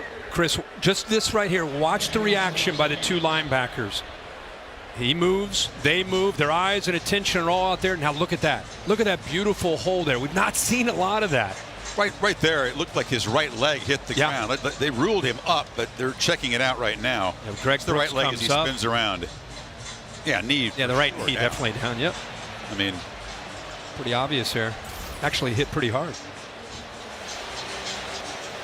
Puzzling why they missed it live, but I'm sure replay can fix that. But that play, is what you're used to. When Alabama's rolling, that's what you're used to seeing, those kind of windows. Down at the 24-yard line. They'll still be on the line to gain. For first down, Alabama. The Tide have not been sharp, and the LSU defense has been effective at harassing Young down here in the red zone. Threatening again. Again, the pick came when Bama was at the 5-yard line. Then they had to settle for a chip shot field goal the second time they got down to the 5. Kind of had my eye on that TV during this last timeout where the Alabama offense was over there. Bryce Young talking with Eric Wolford, the offensive line coach, just about protections and how he's setting the line. He actually tapped himself on the chest, said, that's my fault, coach. So great communication there during that timeout with Alabama. Yeah.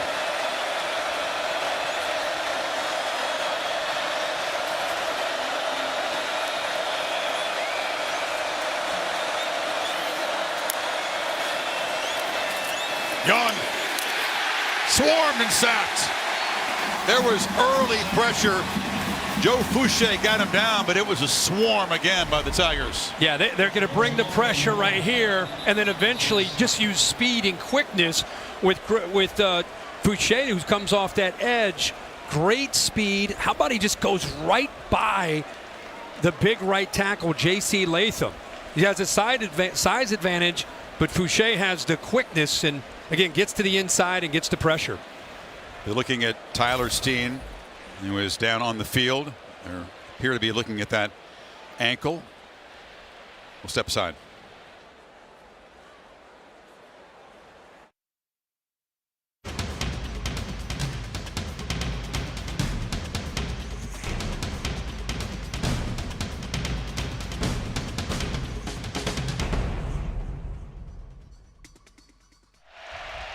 Good week to check out SEC Insight on Tuesday night on the SEC Network.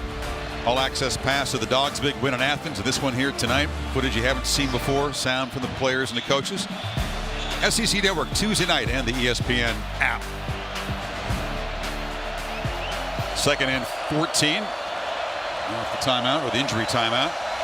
Steen helped off, and Amari Knight takes his place, left tackle. Ball quickly to the edge. Brooks spins away, bites through Garner, and gets down to the 20. Another nice job by Bryce Young. Keep in mind, he's got to get the ball out there in a hurry because you have offensive linemen out there. This ball is high and to his right. He's able to get up and not only catch it, but now you got to get the ball with a quick throw.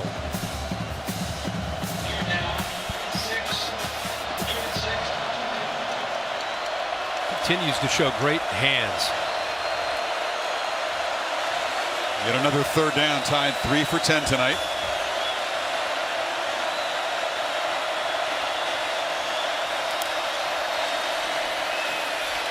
Young from the pocket, overthrown.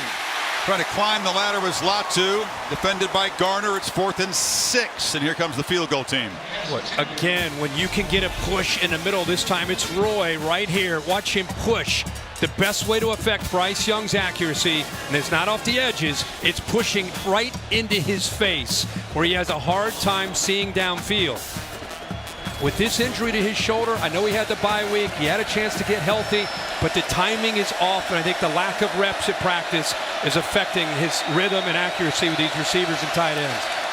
Riker, the 4th-year place kicker, slumped a bit by his standards earlier, but he's in a groove now. 3 for 3 tonight. That one from 38. And the Tide take the lead for the first time tonight. Chipping away. Still no touchdowns in the red zone. Couple of field goals and a turnover. Saban's crew on top for the first time. It's one of those games. You go back to the end of the first half, and you thought, okay, are they going to go for it? Are they going to go for it? They're going to try to get a touchdown. He let the clock work down and called the timeout, set up the field goal, and then they get the ball to start the second half. They eventually are able to get more points on the board here at 9-7. What are you seeing down there, Holly? Well, you know, I was able to talk to Brian Kelly of LSU, and he reminded me that this is a very good second half LSU team. Remember, he told us yesterday in our meeting, if it's close at the half, I like our chances. We've been good in the second half. But what he reminded his team at halftime was one play at a time. He said, I thought the first half we had focus and discipline on executing one play at a time. I don't want this to get too big and get away from us. I just want us to focus in the second half. Yeah, you got to play 60 minutes to beat Bama typically. LSU, how will they respond being behind for the first time? Bama with field goals in each of their last 3 possessions.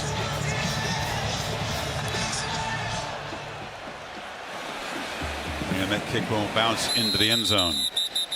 Next, Saturday night, Austin, Texas, one of our favorite stops. TCU come from behind victory at home against Texas Tech to stay undefeated, and Texas is taking care of business tonight so far in Manhattan, Kansas. Bijan Robinson, a big night so far. 2-touchdown lead. 31-17, 7-minute mark and a third. See if they're able to win. So they're up ABC, 7:30 Eastern, 4:30 Pacific. Be good. TCU off to their best start since that 2010 season, that magical year. 30+ in all 9 games for the Frogs. Daniels delivers a strike right at the marker, and Kayshon Boudie's begun to get involved tonight, and that's a good thing for this offense. Boudie comes back to the football. Branch in pretty good coverage out there in space. Boudie gets to his route, but watch how he comes back to the football. If he doesn't do that, that ball's knocked away by Brian Branch, who had tight coverage there. Which receiver can make a big play today? Who can get free? Who can get some yards after the catch? Daniels dancing around, showing the improv skills and the fast speed and the acceleration. And he'll slide safely down in Tide territory. His first big impact run of the night. But Will Anderson and company, watched him chase. They start to go into pursuit. The problem with Jaden Daniels is he can work his way back the other way. You've got to be respectful of that on the backside. If you start to just kind of think, okay, ball's going to our right, let's take off. With his acceleration and vision and ability to cut back, he can make big plays like that one for the first. These guys whip. Byron Young not able to grab him by the ankles that time. Williams plows forward. What a response from this LSU ground game, Holly, as they try to reclaim momentum here. Well, you see Jaden Daniels really dancing, eluding, being slippery on that last run. And he told us the first football he played that was organized as a kid was flag football. He said, I really believe I get some of that escapability because of my flag football background. And you saw it on that last run. Nobody was getting his towel. It was his flag. He has such good wiggle, guys. It's so fun to watch. He said soccer was his first sport. I said, I bet you scored a lot of goals. He said, yeah, I just ran away from everybody. Keep in mind, man, he's 6'3" with that wiggle. That's crazy with that kind of length.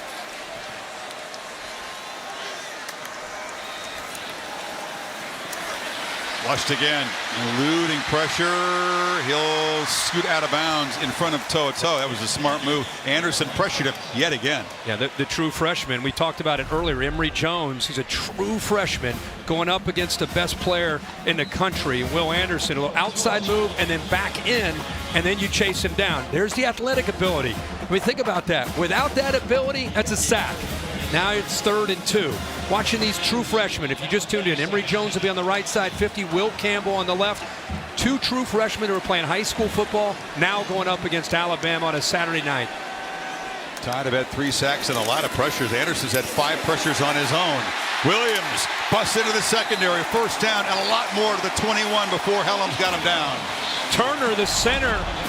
Good block here to turn it this way, and then your left guard also makes a nice block. Frazier, move and get up to the linebacker, and now you've got a chance with the former walk-on Josh Williams getting into the second level of that defense with acceleration.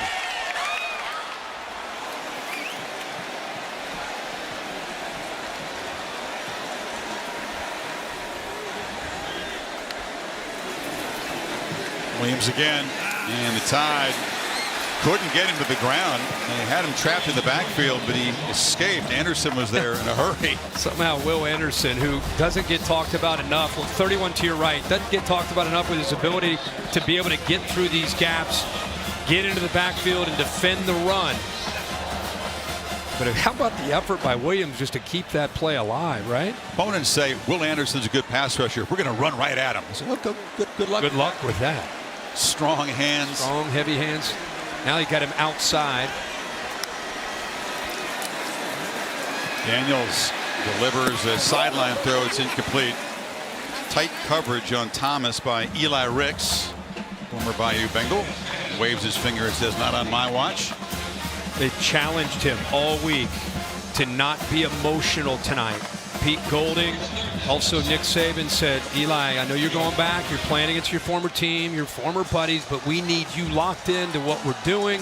He won the starting job a couple weeks ago, and for the most part, that's where he's been, that state of mind. Love to see that. Resentment against him by the fans here. Didn't like the fact that he transferred to Alabama, but made a good decision. Play clock's winding down, so no urgency. LSU will have to spend a timeout here. This important drive in the red zone, trying to reclaim the lead.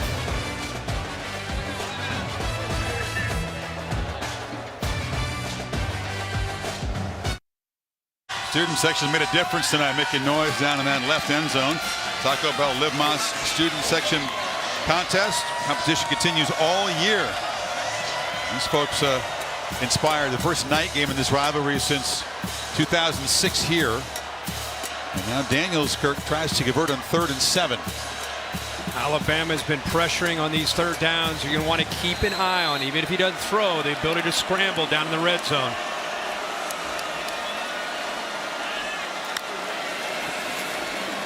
So look to his right. Now tries to buy some time. Delivers over the middle, and the catch is made for a 1st and goal by Booty. He beat Ricks that time. That was his former teammate.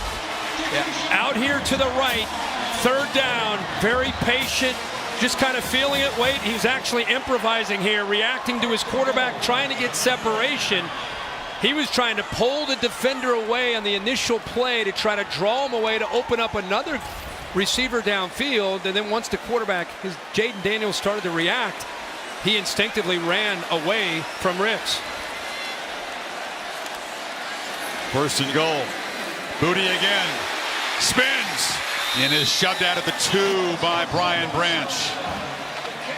Boy, if he puts that ball just a little bit more out in front, allows him to be able to run without having to come back to it, he might have had a chance to get to the corner. Good heads-up play by Branch to catch up to him, and it goes up and over. Hopefully everybody's okay down there. But a good job by Branch to get him out of bounds. But if that ball's thrown out in front, it's probably a touchdown. Spotted at the 3, 2 tight ends in for the Tigers. Williams is the back.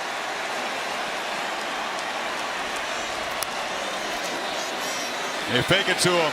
Daniels lofts it out of bounds. Well covered there was Brian Thomas. Kool-Aid McKinstry not fooled on the play fake. Yeah, McKinstry does not bite on this at all. You see him right here. He's kind of looking like, what are we doing here? And then he sees the release by Thomas and he stays with him. Not only that, he gets his head turned. So he's in position, head turned back to look at the quarterback just in case they were trying to get him to bait him to make the throw. So he's outstanding job. All Daniels could do there is throw it away.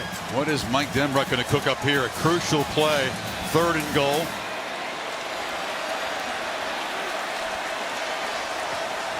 Got to hurry here. Already spent 1 timeout. They do get the snap off. And wait a second. No, they did not. Got movement. Play clock was winding down. And somebody jumped. On the offense, not all 11 players were set for full second. 5-yard penalty remains 3rd down. Now he's got to come up with a different play. The ball will be spotted back at the 8. Boy, when you're in a game like this and you don't get a ton of opportunities inside the 5-yard line, you're in a 2-point low-scoring game. Now you got a 5-yard penalty to set you back. See if Jaden Daniels can make a play with his arm or his legs. You see Kelly say, "Let's go." I think he wants the call in. He wants the. They're down to 10 seconds. Urgency here, yeah.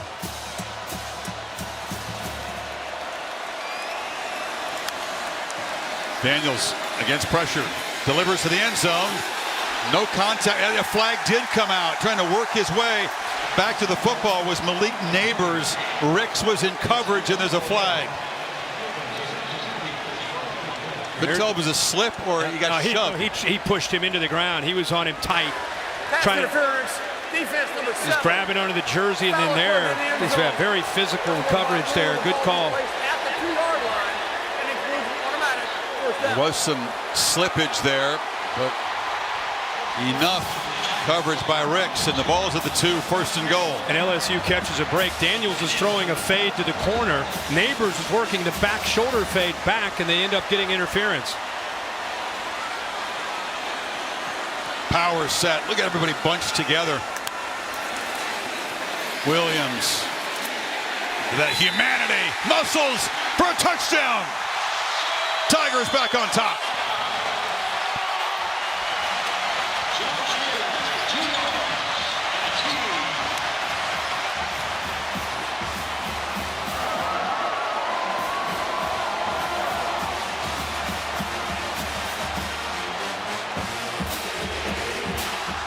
Shaq loves it.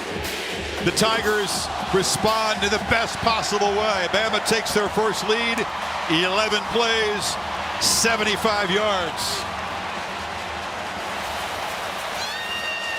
You don't think this group believed? It's a remarkable story unfolding here in Baton Rouge in Brian Kelly's first year. Tennessee came in here and blasted them, and they flunked badly their first test of the season against an elite team in this place. Got behind early at Florida, recovered to win that one. Came back strong against Ole Miss, won it going away, and look at taking the lead over Bama here. And they're going to make sure that he took the lead, because just to make sure he crossed that goal line as he was fighting for every effort that he had to get in, break the plane. Seeing if his backside touched or not. Not down yet. Ball across. Yeah, just to be sure. What do you see? Remember, we've talked about these two true freshman tackles. They ran right behind Emory Jones. Williams, one of the 15 Tigers who has the championship ring from 19. He was a scout teamer that year. Came here as a walk-on and has earned his spot as one of the top backs in this rotation. Emory scored earlier on a swing pass. Now Williams muscles across, and LSU's up by 5. You get penetration here right away by Tim Smith, who's right here. He's able to shoot a gap, and here's the young right tackle. Watch how he takes care of that potential threat. Pushes it to the inside. The next thing, you have two tight ends with a double team, but look who comes free to make a play.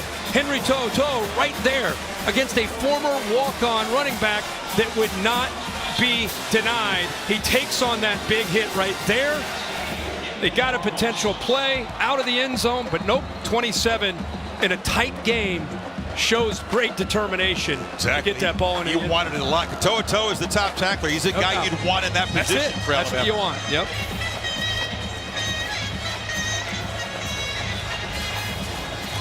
So Bryce Young comes out, answers the bell, and they kick a field goal. They get stopped in there, and LSU just responds, and the joint is jumping again. I mean, are you kidding me here? It's fun. You and I, it's just like shoot it into your veins, right? It's possible to have a close game, partner. Just Saturday night in Death Valley in the SEC. Sign me up. Before the Tide take over, a quick word from Verbo. It's Tim Tebow in a Verbo, where you get the whole place to yourself. So it's always just you and your Gators. So 41.5 minutes of play so far, and Bryce Young and Bama have not yet found the end zone. But they're having a little fun down there. These are the drives. These are the moments that we bragged about Bryce Young. The composure, the poise in this atmosphere. See how he does. His left tackle, Tyler Steen, is back in the game. And Gibbs is hit and falls forward for a yard. Perkins again making a play. Oh man, chasing that from the backside. By the way, another high snap again. Bryce Young showing his athletic ability over and over, being able to handle some of these snaps. Look at Perkins chasing that thing down. I mean, get used to hearing Harold Perkins' name when you watch LSU football. Number 40, true freshman, will be all over the field over the next couple of years, not to mention the rest of this year.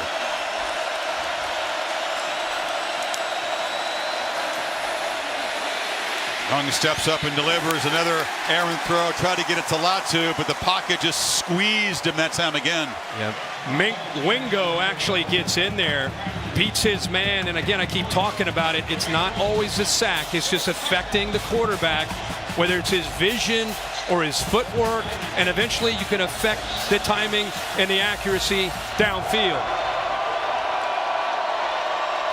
They need 8 to keep the football here.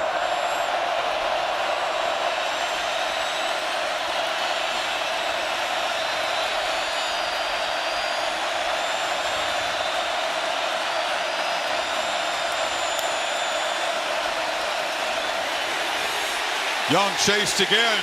Flag out. Another throw bounced. Perkins one more time on the pressure. This looks like it's going to be a hold on Bama. He's going to be saying Harold Perkins in his dreams after tonight, maybe his nightmares. He is relentless. Holding on the offense, number 65. Penalty is declined. 4th down. Again, Perkins is a linebacker that can rush as an edge guy. 40 and near side. Watch him get to the inside of J.C. Latham. And look at his right hand. You got to hold him to keep him away from Bryce Young. And then he gets up off of the ground to try to chase him down again. Wow. So the speed you talked about, the power, and then they push him the relentless down, effort. and then he's got a motor to go with it. And a whistle before the punt by Burnett. False start. Offense number 19. 5-yard penalty. 4th down. It's just amazing to think that in an environment like this, against athletes, that a guy who was playing high school football a year ago at that position, that linebacker position, can affect the game and the Heisman Trophy winner as much as Perkins has done tonight. And he's done it from the opening drive to this past drive that Bryce Young was out on the field, and he's been everywhere. And he's had a great season. This is his first big game, but to do it in this environment. And Matt House has done such a good job of utilizing him in so many different areas. This back makes the fair catch at the 35-yard line, and now a flag after the play. This is going to be some kind of a personal foul, I think.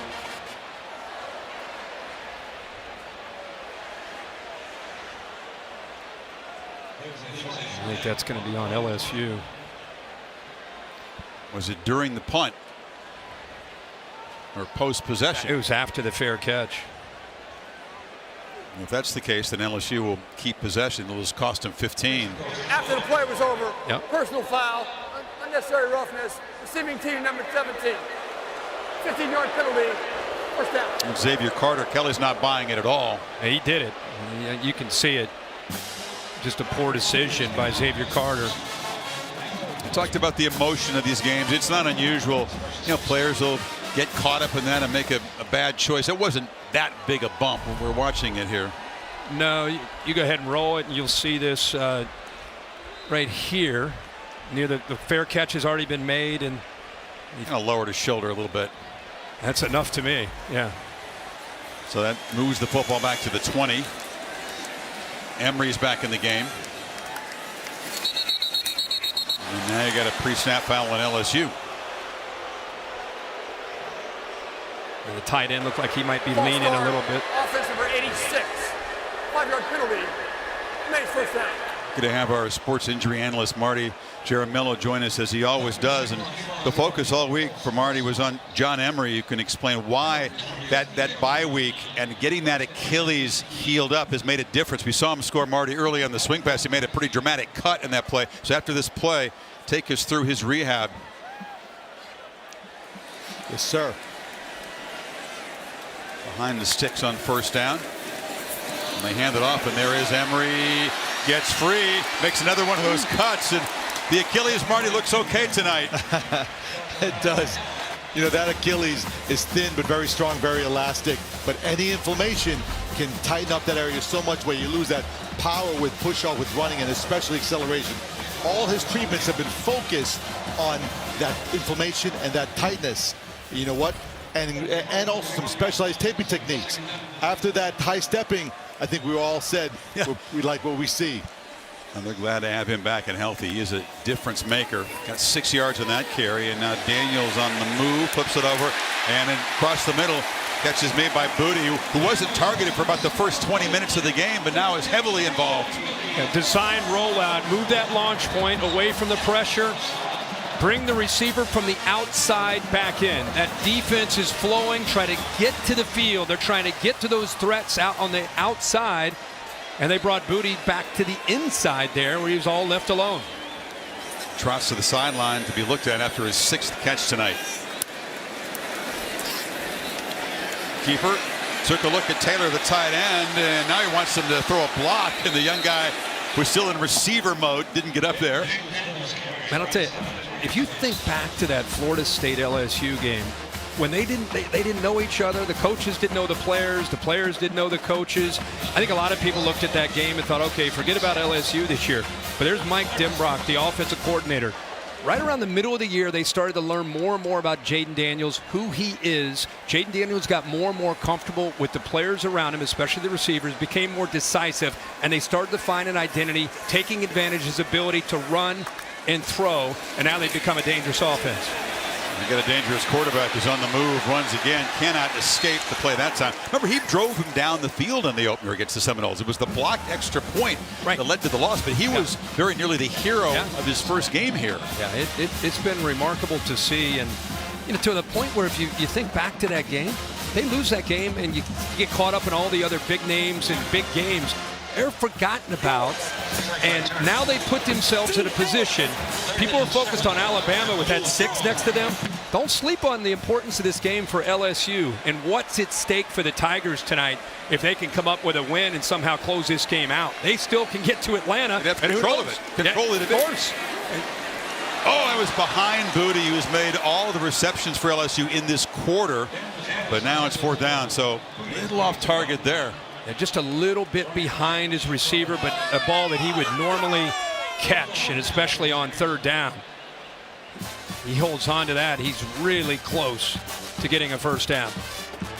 Yeah, I mean, they win tonight. Not just Atlanta, but still keeping their dreams alive of daring to dare. Not impossible. No. A 2-loss team has made the playoff, but if they were a 2-loss SEC champ with wins over Alabama and Georgia, they'd make a case, but long way to go here. Oh, yeah.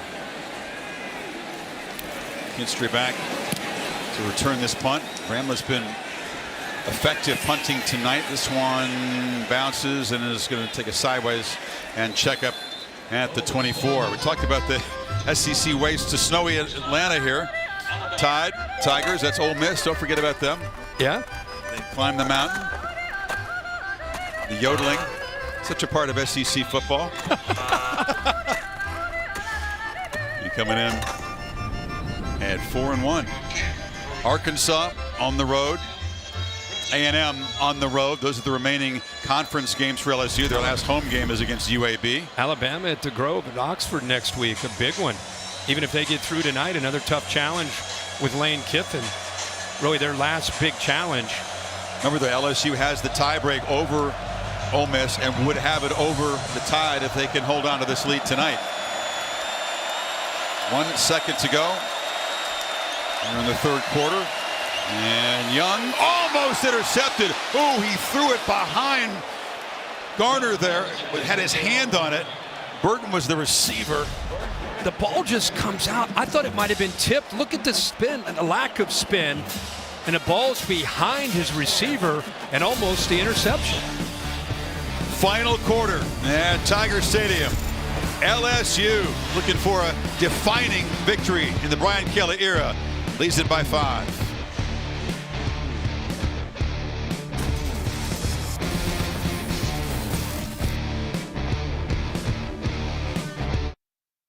Trophy presented by Dr. Pepper. He won in LA on January 9th. Saban had more of those than anybody, but the playoff hopes on the line for Alabama here in the final quarter. 2nd and 10.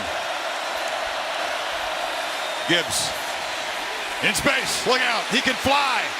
Fastest member of the Crimson Tide team scoots out of bounds at the 40. Boucher finally forced him out, but he's a game changer. Watch this offensive line. Able to take on that slant, and then there's the instincts to cut back. Who else does Alabama turn to? They're on the ropes right now, on the road. The quarterback who usually comes through is not able to make plays yet, so you get the ball to Gibbs, your playmaker.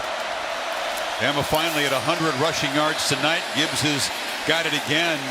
Much more dynamic running game than last year. Last year you talked about the downfield shots, Young's passing. Robinson was a solid back, but does not have Gibbs' ability to threaten the defense and take it to the house. No, very different. And saw Harold Perkins go down here.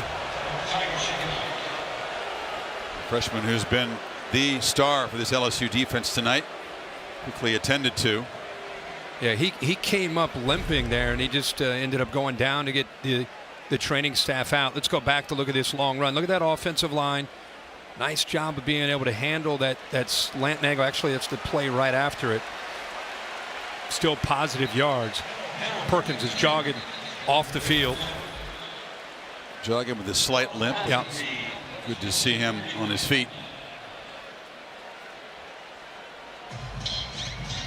Gibbs quietly with 81 yards after that 34-yard gain. What a tough night so far for Bryce Young. It's not about the night. It's about finding a way to win the game. You could make a strong case that this has been his toughest start for him in his entire career.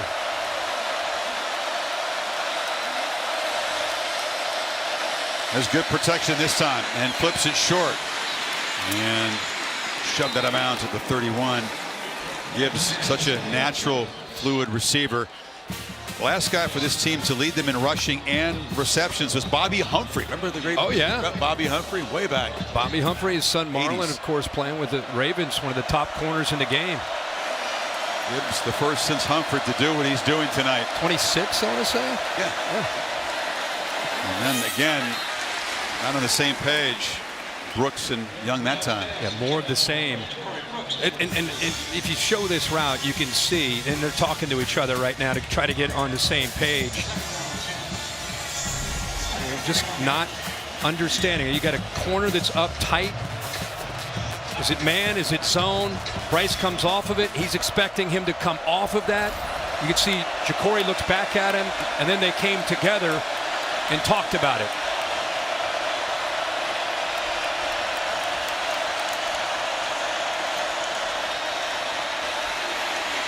Young, again, just nobody there, and he bounced it intentionally. 3rd and 10 coming up. And again, it's easy to sit up here, but when you're having a rough night and you're not feeling the rhythm of the offense, your vision isn't what it normally is. Watch Latu break free right there. I mean, normally Bryce Young steps up and fires that, and that's a first down. You move the sticks. But he's just having one of those nights where he doesn't have his rhythm. He's not in sync, trying to figure out the coverage. Now, you can say, what's wrong with Bryce Young? I'd rather say what's right with Matt House changing things up on him and confusing him, the defensive coordinator from LSU. 3rd and 10. Young trying to improvise, goes to the edge, and he'll be dropped. A flag down in the secondary. Mekhi Wingo made the sack way back at the 38. He ran right back out of field goal range. Yeah, they might get holding in the back end by Bernard Converse. Once he went into scramble mode, you know, the defensive backs are trying to plaster. They're trying to stick with those receivers, which is tough to do when he's back there scrambling and buying time, and you got receivers that are trying to break free. Milekior signaled that it's on LSU, and that makes sense. I think they're going to get him. He's trying to stay with Isaiah Bond. This would be a big break, obviously, for Bama. Automatic first down would go with that hold. They were going to be dropped way out of field goal range after that sack. On the play, both the live ball holding on the defense, number 24, will be declined. Personal foul, face mask, also on the defense will be accepted. 15 yards, previous spot, automatic first down.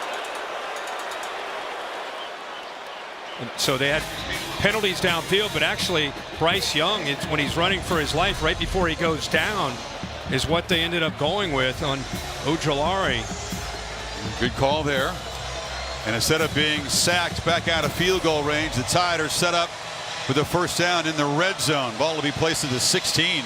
Yeah, we're going to remember that play if they score a touchdown. That would have been 4th down. Yep.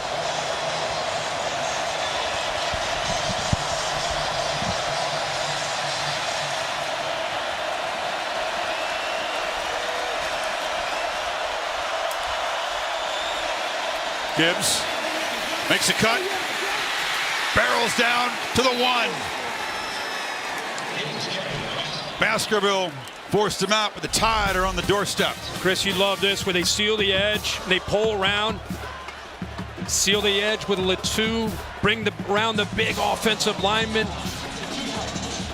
Draw me up a pin and pull Pin down and there. pull there. You love that. Get down there. Progressive Pylon Cam shows he got knocked out actually at the 2. First and goal. They haven't been efficient down here yet tonight.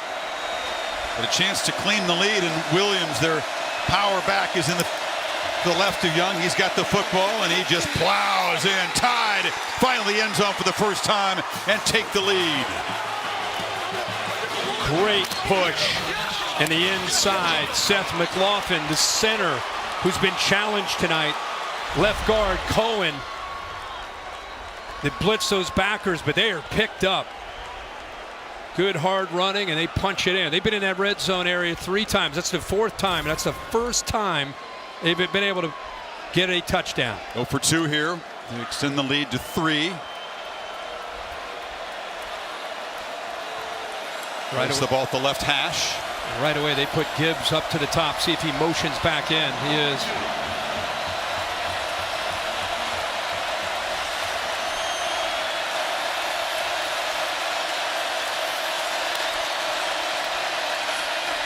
Young flips it incomplete.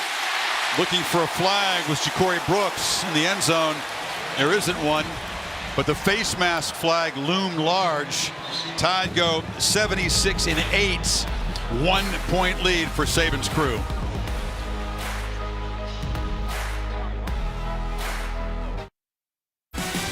What a scene tonight. ESPN College Football Primetime presented by Subway. This presentation of the SEC on ESPN. Dr. Pepper Championship Drive game of the week. The Tide have reclaimed the lead. Amir Gibbs on that drive ran it for 54 yards. Caught a 7-yard pass, which resulted in a first down. And then Roydell Williams powered it in. Bama finally finding the end zone here early in the final quarter. Kane from his end zone. Smacked hard and stopped at the 16. Matt Berry with an update of the very interesting development elsewhere tonight. Yeah, Chris, you know, watching the college football playoff ranking show, a lot of people had a problem with where Clemson was ranked at 4th. Well, that took care of itself tonight. Benjamin Morrison, a pick 6 to go up 28-0. The last time a top 5 team got shut out by an unranked team, 1993, when Michigan beat a 5th-ranked Ohio State.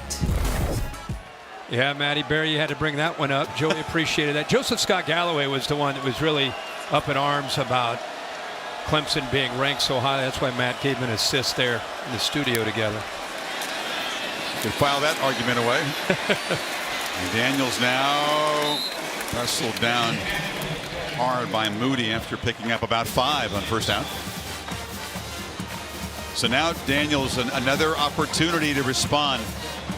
LSU offense has only put up 235 yards. Rush yards have been sort of hard to come by tonight. 1 electric run, that's it so far for Daniels. Passing has been really a challenge. Oh, short catch, hammered immediately is Kyron Lacey. Your guy Branch stood up there. There's a flag there. Boy, what a play by Brian Branch. They're going to give him the first down. No flag, it's a first down. Yeah, that was a clean hit, a great hit, and a good job of somehow holding on to the ball here. I mean, this is tough. You know you're going to get hit. Boom, Lacey, good hands, physical receiver, and holds on to it. Comes out of the game. That's a good start to this drive. Bama brings some pressure. They pick it up, and Daniels working the sidelines to Neighbors, who comes down with it. What a catch. Great catch over his former teammate, and somehow gets the foot down in bounds. There's not a lot of room. He's right on the boundary. How about the throw by Jaden Daniels? Up in the air, left foot down clearly. Bang, bang play, and a heck of a throw by the transfer from Arizona State. All in midfield. Daniels escapes pressure briefly, and he'll fight back. Young got him down for a 2-yard sack. Keep him in the pocket and squeeze back down. That's what Byron Young's able to do there. 5 sacks now for Bama, and a whole bunch of pressures in this quarterback. Remember when Jaden Daniels was a true freshman out of Tempe? You and I called a game when he went up against Justin Herbert, the Oregon Ducks, and he was spinning it that night. And I think a lot of people realized, yeah, he's a great runner, but man, he can throw the ball when he has time. There's a completion. We brought that game up. He was smiling. Herbert's gone on to do pretty well in football, but Daniels that night, the deep shot there, they held off Oregon and ruined their playoff chances. Frank Darby downfield, and Brandon Ayuk on that team. He had some great receivers, but yeah, that was a shocker that night. Here he is a few years later, transfers into Baton Rouge, finds himself in a one-point game against Nick Saban and Alabama with a lot on the line for both teams. 3rd and 5, Bama crowding the line, and they get a flag on the play. Did they jump? It looked like a free play. Now there's another flag in the secondary here. That was a herky-jerky start to the play. Flags all over the place.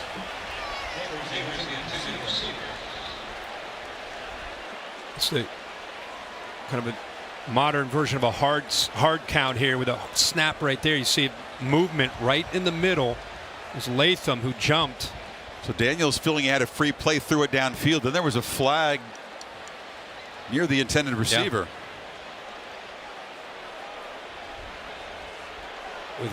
Well, it was Ricks in coverage where that flag came out against Neighbors.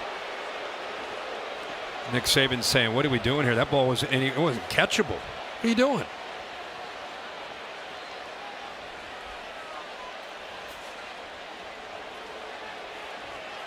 There are 2 fouls on the play, both on the defense, both live ball, offside, defense number 83.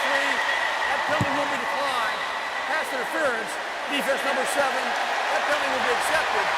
15 yards the previous spot, and an automatic first down. Saban doesn't like it, but it's on Ricks. Yeah, the pass interference. Is that ball catchable, Bill? What they're saying is because he got knocked out of bounds, it probably took his path away, and he's going to get the benefit of the doubt. Okay.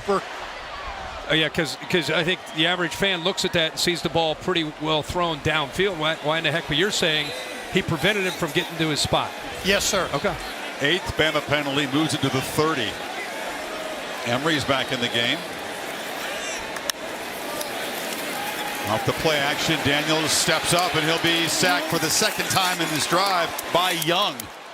Another short loss. Boy, it is man-to-man. If he doesn't make this play, watch everybody in the back end. Everybody's locked up in man-to-man coverage. I mean, look at this. Look at the space. If he's able to somehow get through that, he might run to the end zone. But a big-time play by the veteran 47 Young, squeezed down for the 2nd time in just a few plays to save a potential score for LSU. Aaron Young is an interesting guy, very smart guy, big personality, and an excellent edge player. Yes. You fake it to Emery. Daniels runs sideways into a crease and accelerates and slides. And there's a flag at the end of it as Branch tried to hit him after he gave himself up. It's getting chippy. It sure is. Well, he's got the quickness to get outside, and he's got the option to throw this ball. Watch this. Run, pass, run is the option here for him. And he got outside. Everybody's playing man-to-man, so he's able to slide, and then he gets the hit there by Branch where the flag came in. Now, once he starts to give himself up, you're supposed to lay off of him. The defender missed the quarterback as he slid. Yep. Daniels was so elusive, they didn't get the contact and didn't get the 15. And I think that's a great job of picking that flag up, because he did go airborne to hit him, but he did a nice job of going over top and avoiding the contact. But how about that run, pass, run option there? Everybody thinks about run, pass option. How do you defend that, by the way? Yeah, with these quarterbacks that get on the edge, it's tough, really tough to deal with, especially if you're in man-to-man. Everybody has their back turned to him. He just glides. His speed is somewhat deceptive because he's so smooth. Off the play fake, Booty catches it right at the line of scrimmage. He's not going to escape the clutches of Jordan Battle. What a sequence here, Kirk. LSU trying for the 2nd time in this half to answer Alabama points and reclaim the lead in position, but the field goal kicking has been anything but automatic for LSU. Damian Ramos has missed a couple of times inside 40.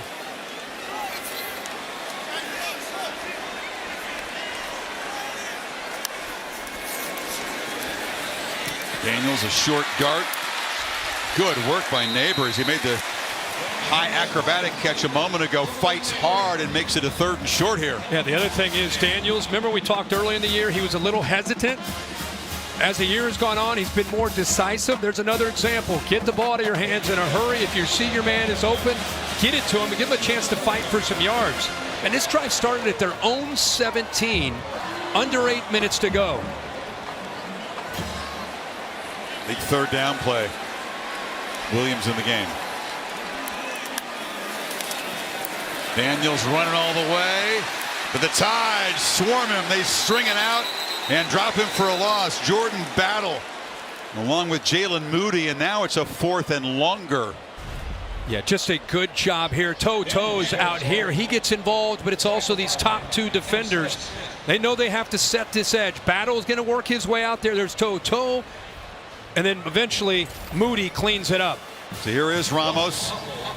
He's a walk-on redshirt freshman from Baltimore. He's missed a couple of times this year inside 40. Kelly still has confidence in him from 32 to retake the lead in the final 7 minutes. No problem. Smooth technique. LSU on top again. 6:52 remaining.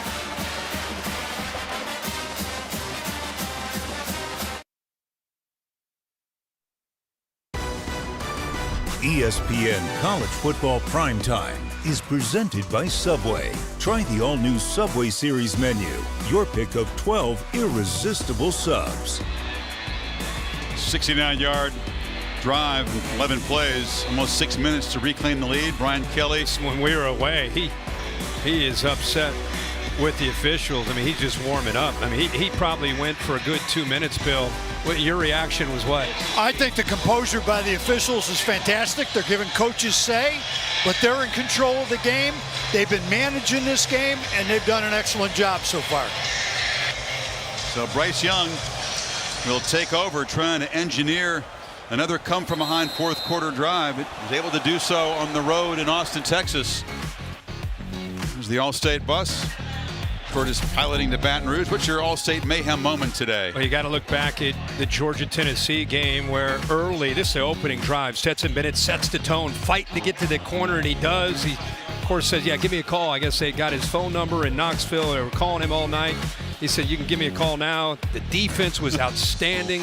Kirby Smart had him ready to play, and all the talk about Tennessee being #1, they ran into a buzzsaw in Athens. Congrats to the Dogs and Kirby and that team, reminding everybody, yeah, we're the defending champs, and yeah, we lost a lot of guys, and yep, we're still really good.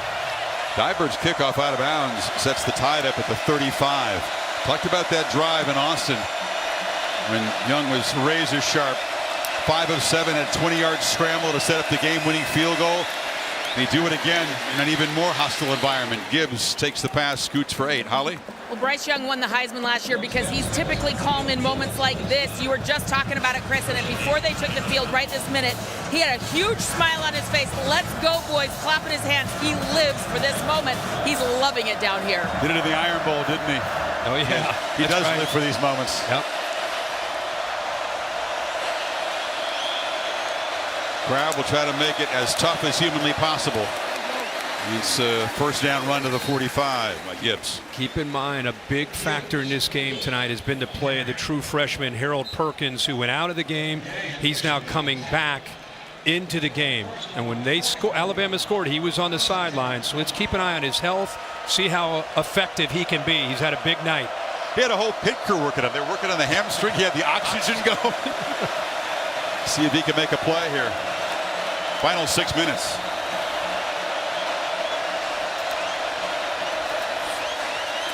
Bring a 4-man rush. Protection is good. Young finds Gibbs, who slides for a catch at the LSU 41. 1st down again. He got lost in coverage there. Again, that's what Bryce Young can do with his feet. He kind of steered the receiver into that hole. Actually, Gibbs into that hole, and it looks like he does a good job of securing that for a catch. Perkins comes out of the game. Gibbs is forced out for a loss on the near sideline. I tell you, Gibbs for a running back, he has some incredibly instinctive moves when Bryce Young goes into that scramble mode of just trying to find that hole in the zone. He was way off to the right near the sideline. He saw Bryce start to scramble and immediately would do something you'd see from a receiver to kind of work back to the middle of the field. Empty backfield.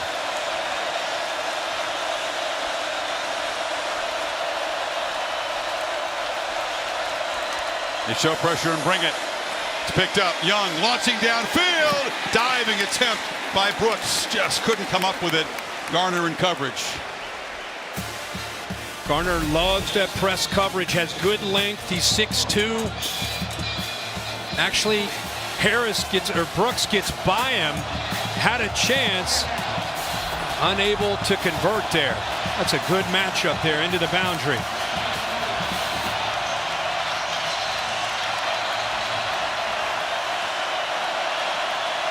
Third and 10. He's going to move Brooks over to hit left, give him a little communication. Got 3 receivers that way to the field. Pressure again. Young escapes for now. Still alive. Flings it downfield. Has Brooks wide open. And the Tide take the lead. And that is patented Bryce Young magic. How did he get out of there? Wow, Chris, that's why you're Bryce Young, even though you're not having a great night. Once he starts to scramble, watch this right here. The 2 defenders peek and get their eyes in the backfield. Now they've lost both the receivers. Everybody's watching in the backfield to try to figure out what Bryce Young's going to do. Keeps the play alive. How about that effort to somehow just navigate his way through? And man, Matt House must have told us 5 times this week, we've got to plaster when he scrambles. They've done it for the most part. That time they lost him. First touchdown pass of the night. Again, they go for 2. Young fires across the middle. That's off the hands of Brooks. So they try to make it a 6-point game. But the magic of Bryce Young, the top improvising freeform player in the sport, he paid a price early with the pick in the end zone. That time, a piece of magic to Brooks. The lead is 4. 4:44 left. Unreal.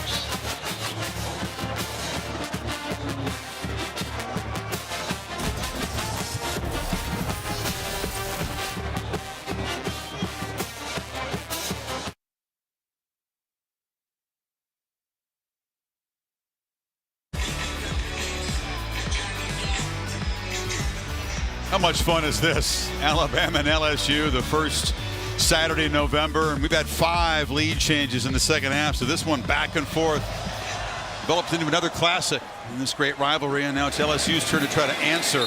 Well, you and I were talking at the break. It kind of reminds us going way back. That 2012 Alabama-LSU game, Zach Mettenberger makes a throw late, thinks, okay, LSU's going to win this game. Improbable.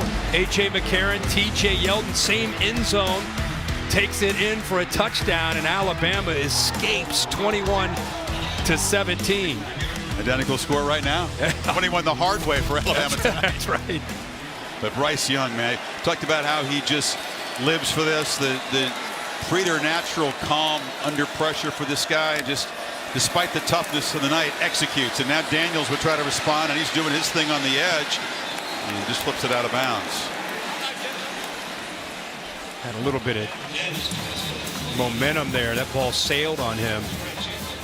Now, the last try, remember, they started at their own 17-yard line and moved the ball, hit kind of a mix of some quarterback run, some good throws, hit a big play to Neighbors down that right sideline. It's just amazing when you see this cutaways. Could he possibly be as calm as he appears to be? I know. 2nd and 10.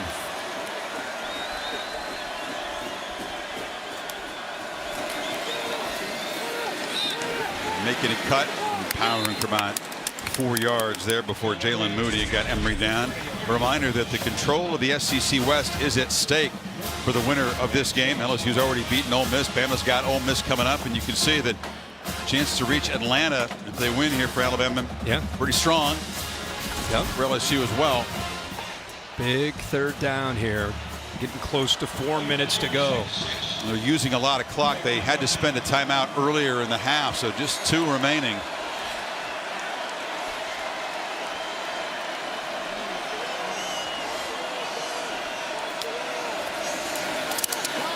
Daniels escapes, and he'll make the first down and a lot more. Still running. Another cut. And they'll finally wrestle him down, but what Alabama feared, the quarterback escaping. Well, watch the middle open up right here. There's nobody to spy, nobody on third down to account, and all in man-to-man coverage. So once he breaks free, he's got room. I talked about it earlier when you saw Young make the sack. If he were able to break free, he would have had similar ability to take off because of the man-to-man coverage. Where was the spy in that play? No spy. No spy. Wow. Interesting call there. 31-yard gain. Remember, that was on third down to keep possession. Now Daniels looking to throw on first down to Booty on the edge. Incomplete, but a flag. Branch was in coverage. Dragged the receiver down. What a sudden change in the last 2 plays. Incredible. And that is good against good. And often on these deep balls that are underthrown. Pass interference. Defense number 14. Slot fade, work back to an underthrown ball. Branch never sees the football. Booty's coming back to the ball, and that left arm prevents him from having a chance to get to the football. Branch has had a heck of a night, but not locating the ball there cost him on an underthrown football. It looks intentional really to prevent the catch. Penalty not as damaging as the play would have been. The ball spotted inside the 25.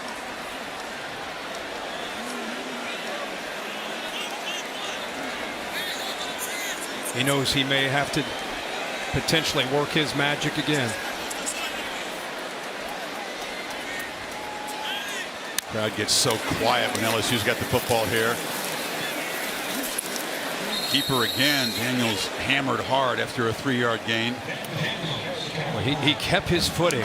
He got his left hand down to stop him from going to the ground in the backfield. I think his feet just came out from underneath him. So instead of a 2-yard loss, it's a 3-yard gain. Every yard matters.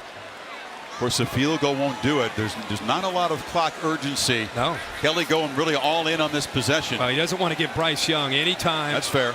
To work.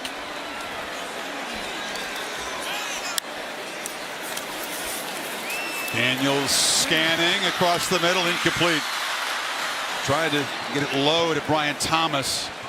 And it's 3rd and 7. You know, he's working to the left in the pocket, and I really feel that instead of being able to get his feet set, that momentum going to the left ends up affecting the accuracy of the ball. Good job of waiting. He comes all the way back, and he's kind of falling to his left as he delivers it, and it ends up going behind Thomas, who had a step or two on the defender. Now you got a 3rd and 7, Kirk. Depending on the outcome, what they can gain in this play, maybe a 4th down decision for Kelly. If they get stopped here, does he take the 3?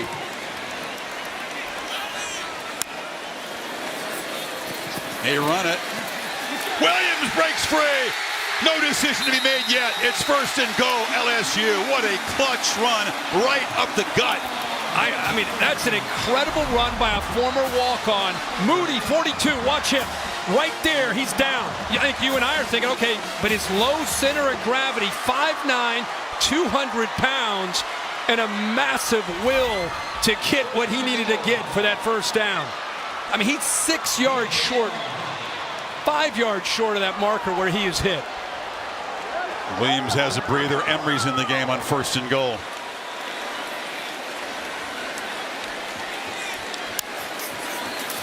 Daniels lofts to the end zone. Caught! Touchdown! Mason Taylor, the freshman!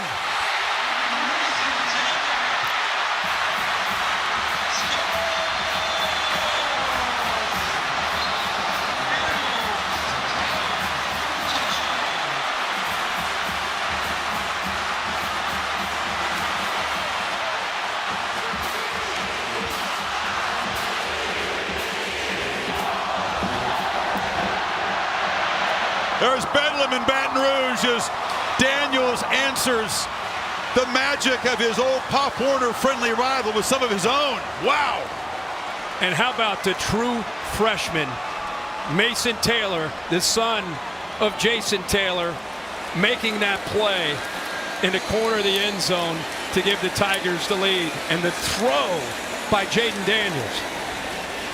His uncle, by the way, is Zach Thomas. That's right. Linebacker. Pretty good. Yeah.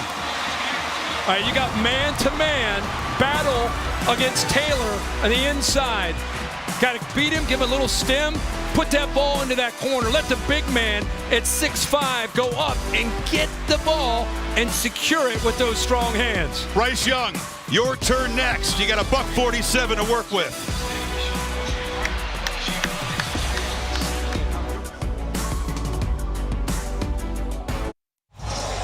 Fourth lead chance here in the fourth quarter. First mission here, keep the kickoff in bounds. The touchback. Here's how Chris Blair made it sound on the radio to folks listening all around the state of Louisiana. That last touchdown. In the shotgun, along with Emery. Here's the snap. Daniels looking left. Tosses it towards the end zone. Grabbing it. Mason Taylor. Back left corner. Touchdown, Mighty Tigers. Oh! Imagine all this screaming around this place. Listen to that in the radio. A lot of screaming inside Tiger Stadium. Here we go.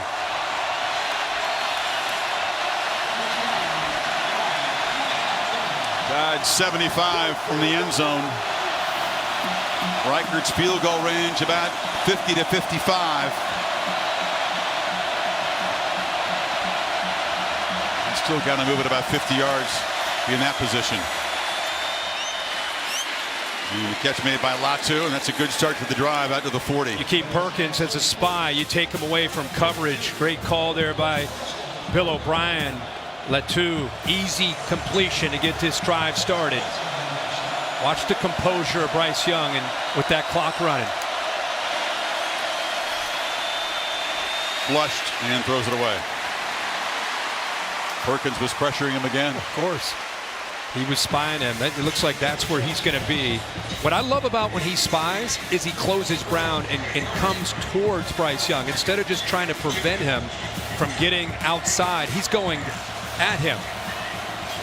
Makes it really tough for Young to be able to take his time in finding a receiver.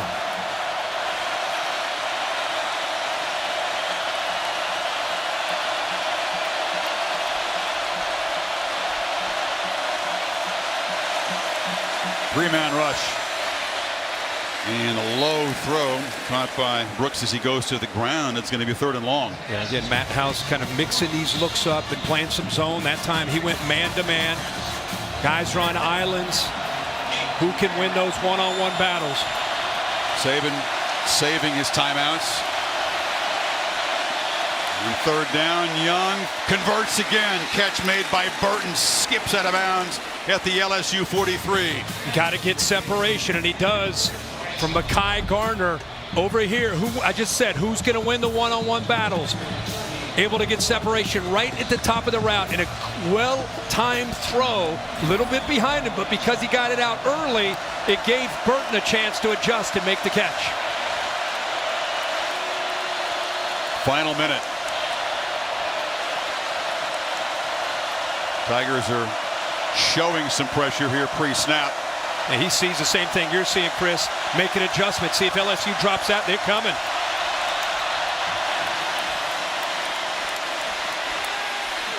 Latu couldn't reach that one.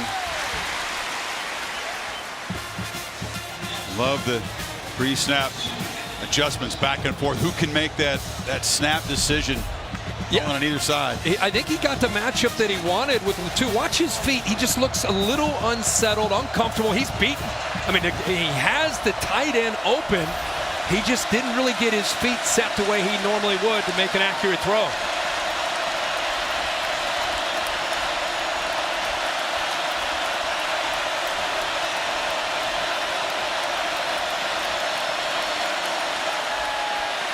Young, another long throw, diving attempt, catch made by JoJo Earl.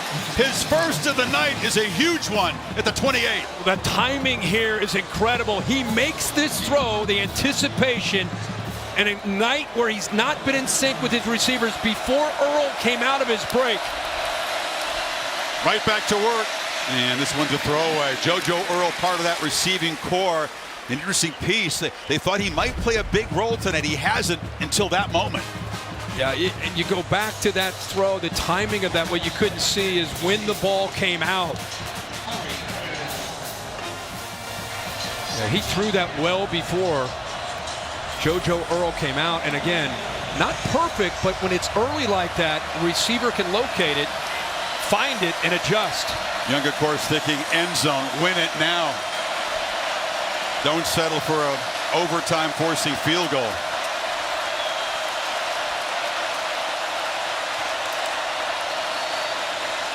Pressure again off his back foot, lofting to the end zone and incomplete. Brooks knocking about 3 cheerleaders down over there. But they've been showing zone pressure. They've not been playing straight up zero. I mean, they brought everybody, no safeties in the middle. Watch this safety gets occupied. I mean, that's zero.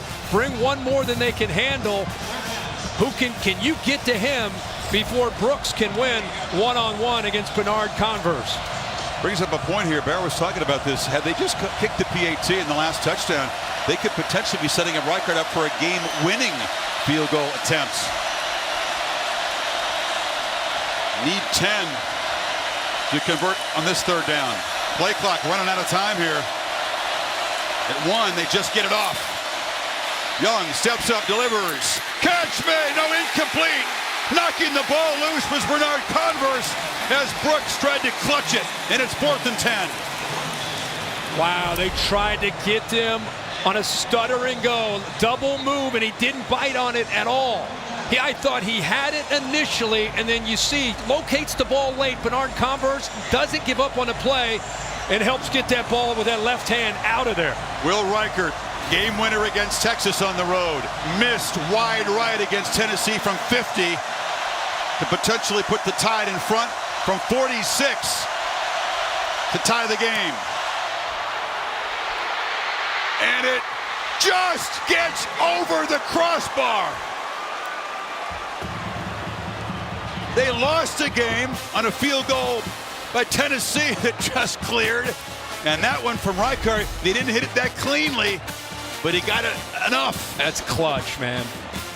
That is clutch. I mean, look at the backspin. That's not exactly how you want to strike it, and that is just enough. Got over the crossbar. This is beautiful. Look right here. Are you kidding me? As we've seen in the SEC this year, doesn't matter how pretty the kick is as long as it gets through the goalposts. Isn't that the truth? 21 seconds to play, and it's looking like another overtime classic between Alabama and LSU. Man, they played a bunch in this series. Man, what did we do to deserve this? I mean, endured a lot of lopsided games, brother, all season long. This is insane. Well, what a show for these people here. I mean, obviously what's at stake is enormous on both sides. But this has been pure entertainment if you're a neutral looking in here. Alabama with 24 or 15 points here in the 4th quarter. And it's been an eventful day for the CFP rankings, brought to you by Allstate. Talked about the troubles of Clemson losing at Notre Dame. Their first loss, they'll plummet out. TCU held on. Georgia figures to jump to #1, you would figure, over Ohio State with the win? Yeah, I would think so. Ohio State, as you mentioned, has struggled. Michigan was behind at Rutgers for a while. Yeah, they've had trouble with them for whatever reason, but they're up huge now. And we got Alabama and LSU, TCU wins. Here we go. If you're Brian Kelly, do you he's just going to play it a little conservative here? Yeah, he just looks like he's already going to take a knee and head to overtime.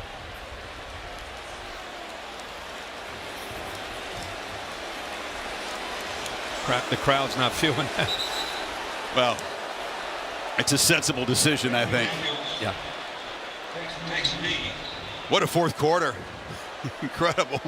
4 lead changes, and then Alabama with the field goal to force overtime. Take a deep breath. A whole lot at stake, and another magic night on the Bayou here. Back with OT after these messages.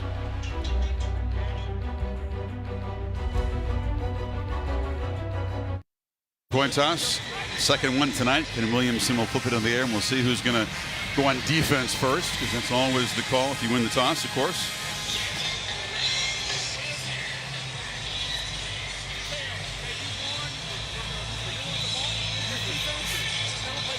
LSU won the toss, and Bryce Young and Alabama will be on offense, and he pointed to the direction away from the students.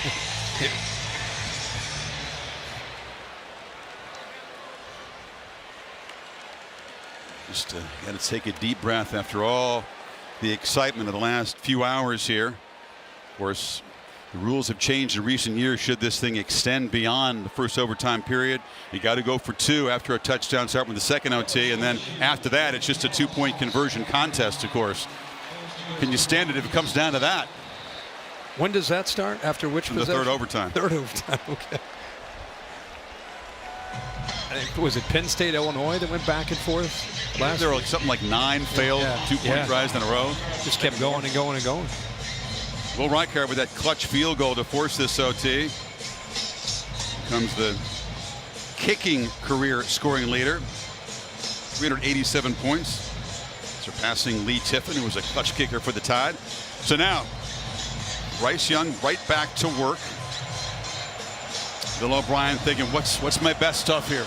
This is like two boxers going out in the last round kind of thing. The wear and tear on these bodies physically, emotionally. Who can more on the defenses, you think? Yeah. Oh, man. And it's not to mention how physical a battle this thing's been. Gibbs stacked up and knocked down after a 2-yard gain. Ironically, they both coming off of a bye week. How do you handle that bye week? You know, you have 2 weeks to try to get ready, not just with the preparation, but staying in shape, game shape off of a bye week. And now here you are in overtime at a slugfest. He loves Latu, the tight end in this area, and he's always a threat to scramble and get the ball to Gibbs out of the backfield.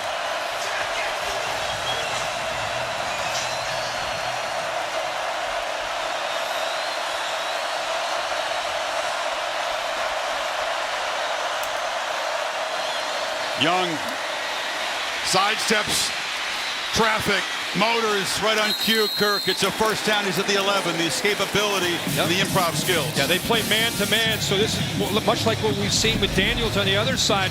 Where's the spy this time? They don't have it. See the pressure to the far right? That's the freshman, Perkins, so there's no one there. Everybody has their back turned, and Bryce Young has the same ability to escape as his buddy from Little Leagues, Jaden Daniels, on the other side. No one to spy him, and he had room. You make a great point. The wear and tear in these defenses, trying to chase down quarterbacks in OT, a serious challenge. Gibbs on the check down, muscled out, and about the 6 by Fouché.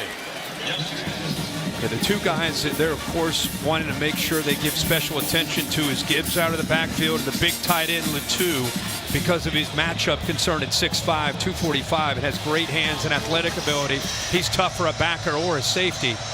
That time Gibbs slips out, gets some really good yards there. One little more drama. The wind has brought in some mist in the bayou here. Cool mist in overtime.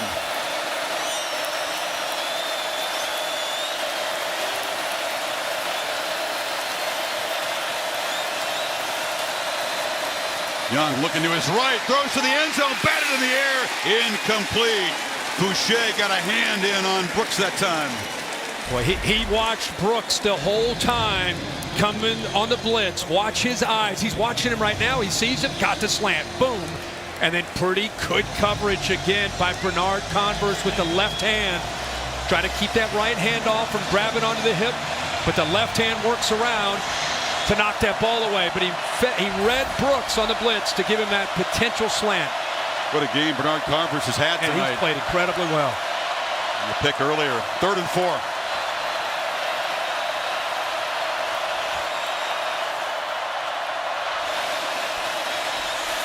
Young for the end zone, incomplete flag. There was a collision, and interference will be called, that time on Sage Ryan, the nickelback. Yeah, he held on to him. Really, I think, struggled in coverage the whole time. Remember, he's a freshman, redshirt freshman. Kelly claiming the ball was tipped at the line. Defense number 15. Penalty will place the ball at the 2-yard line. Includes an automatic first down. See if they have a case here about the ball being deflected. It was Mekhi Wingo, 92, if he did tip it. But see, look at that. I mean, he's holding on to him the whole time. Entire time in coverage. No, there was no tip. But if he, I think Brian Kelly's pretty adamant about checking out this. Look at, boy, he's been working these officials all night. We're comparing him to a feisty former baseball manager. Let's see if that 92. See if he gets a. Oh boy, I mean, does he? Bill, what do you got here? They're going to review it. It's a tip pass. The tip pass is going to take off the interference. You think that is a tip? I have a tip pass on this one. Really? It's amazing, Bill. How do you see that? I'm not sure he did. Let's back that up. Yeah, if it is, it's a fingertip. Come on. Ruling on the field with a pass interference against the defense and ruling that the pass was not tipped. The previous play is under review. A tip pass is a tip pass. Of course, but here's a good look at it, Bill. I mean, the ball rotation doesn't get affected. Come on, Bill. By it. Talk you to me you saw a here, fingertip man. there? You said it like it's a given. I'm like, what are you talking about? They're going to review it, and we have one view that shows the ball being tipped by a finger. So you right? That would be the view you're talking about, right? Are you positive you can see that's tipped? I mean, and that's the difference between first and goal. He said it like, what are you talking? Why are you even asking me about this? Well, I'm glad I'm not in that booth making this call. Hey, they've had their work tonight. Not only have the officials on the field done a job, but that replay booth, they've been busy and they've been on the money. There was the weird call where it was a fumble by Latu, but then it was ruled that he touched the ball with a fingertip. Well, he was out of bounds, and that gave Bama possession back earlier. If we go back, if this ends up being tipped and they reverse this, it's going to be 4th and 4. Yep. Not 4th and goal, 4th and 4 at the 6-yard line. I mean, you see what you want to see. The LSU fans are convinced they're showing into the Jumbotron that was touched. And of course, I have Bama fans texting me saying, what are you talking about? That ball wasn't tipped. So you're right. Which lens are you looking at? If it was touched by a fingertip, it wasn't enough to change the spin or the trajectory of the ball. But that's not the rule. No, I know. But you're trying to judge, was it touched? You look for the ball behaving differently after it was touched. This is going to be really interesting. Think? Ooh, here we go. After further review, the ruling on the field stands. So no tipping of the ball. The interference call will set Alabama up at the 2, first and goal. I couldn't see it personally, but everybody. I didn't think it was enough evidence that he definitely touched it because the ball didn't change trajectory at all. But the emotion on the field with these head coaches, you just saw Nick Saban up and down the sideline, fired up. Now we got Brian Kelly. I think you and I saw it the same way. Of course, it comes down to a replay where the tip of his glove touched the pigskin. Here we go. Fresh set of downs, 2 yards away from taking the lead in the top of the first.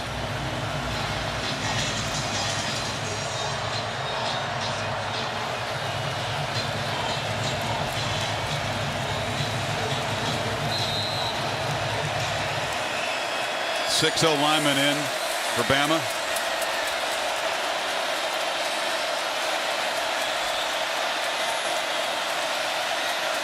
Gibbs is the back.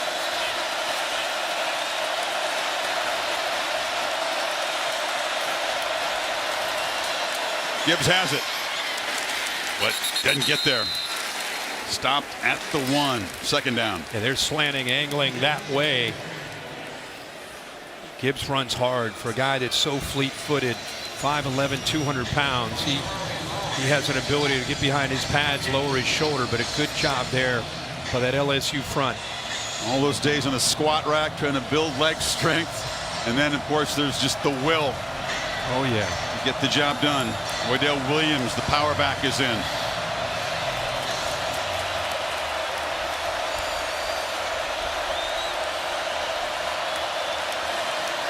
It's Williams' turn. And he's knocked down short of the goal line by Ojulari. 3rd down. Ojulari holding on to that edge of that defense. Does a good job of getting off his block. And then he's just able, with his power, 250 pounds, boom, right there. I mean, he makes that hit. Williams goes straight back, straight down and backwards. But they're inside the 1 yard line now. Here we go.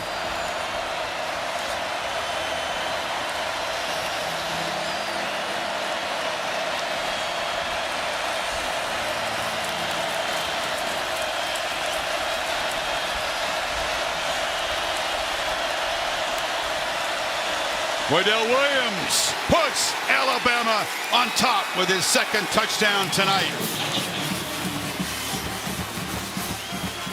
Junior from Hueytown, Alabama. How about the block here by the right guard, Ekiyor? Watch this right here. You get pressure potentially here, some penetration. Nope. Take him away. Gives your back a chance to get to that next level. Accelerate through contact. But a heck of a block there by the big man at right guard, the 5th-year senior, Ekiyor. McCorker took 7 plays and a penalty to grind out in 25 yards and take the lead here. BAT makes the margin 7. Another look at Ekiyor. We talked about the war in the pit extending beyond regulation tonight. Absolutely, he's fired up. He knows he just made a pivotal block late in this game. Continue to tip our caps to what these teams are enduring tonight. This is a heavyweight. This is a not only going into overtime, but the emotion. I mean, the game's gone back and forth, and sometimes the emotions of a game can wear you down as much as just the physicality of it. And most people doubted that this LSU team even qualified as a heavyweight in the same class as Alabama coming in. Big underdogs. Team that was reeling after getting blasted by Tennessee. Battled back with 2 wins coming from behind to make this one relevant, and then consistently answering the challenge from Alabama tonight. Now they have to do it one more time. And then on top of all of that, you throw what's at stake for both of these teams, what it means for both of these teams. That's why they're giving it everything they have. Keep their hopes alive. And what can Jaden Daniels do? Will his legs play a part in this OT as Young's did?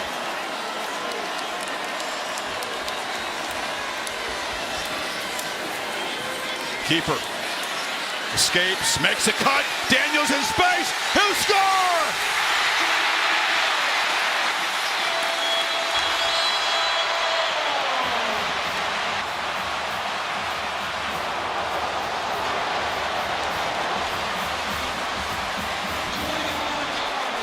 Everybody who plays him comes up and says after it, dude, you're way faster than I thought you were.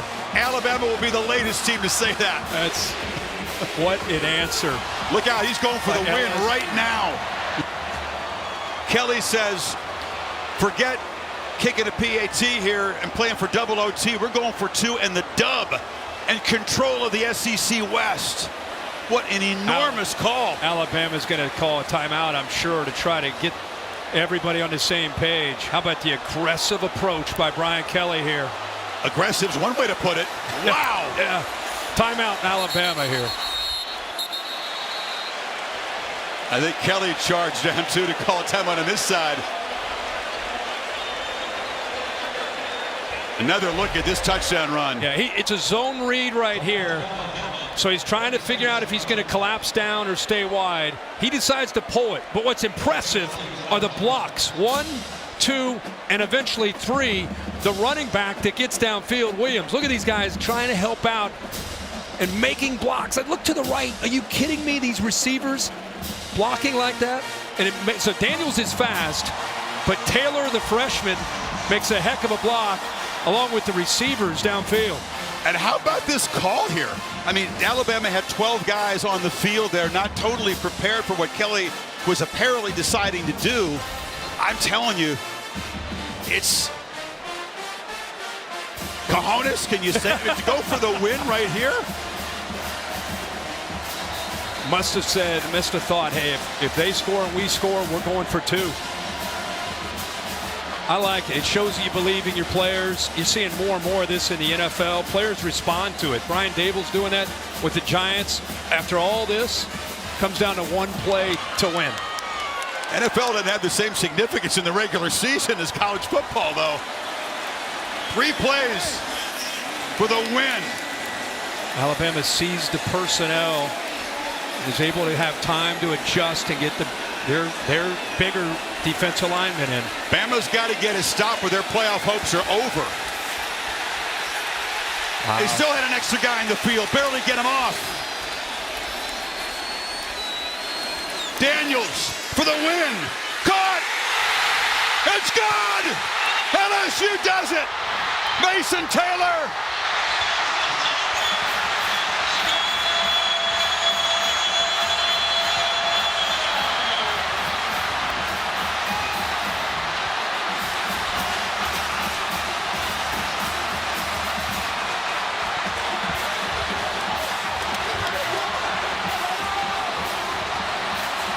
He was playing high school football a year ago. Taylor with a touchdown and the clinching 2-point conversion and a field rush for the ages. And a night they'll never forget in Baton Rouge.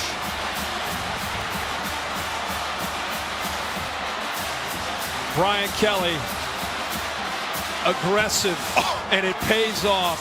Shows the trust that he has in his quarterback, Jaden Daniels, as you take a look at Bryce Young, who fought valiantly on a night that wasn't necessarily his best night with he and his receivers. But it comes down to Brian Kelly's call with Jaden Daniels. And on cue, a huge fog has rolled in to Tiger Stadium. We'll see if the fog is cleared on the field. Holly with Brian Kelly, there's a lot to ask him. Coach Kelly, how do you decide to go for the win in that moment?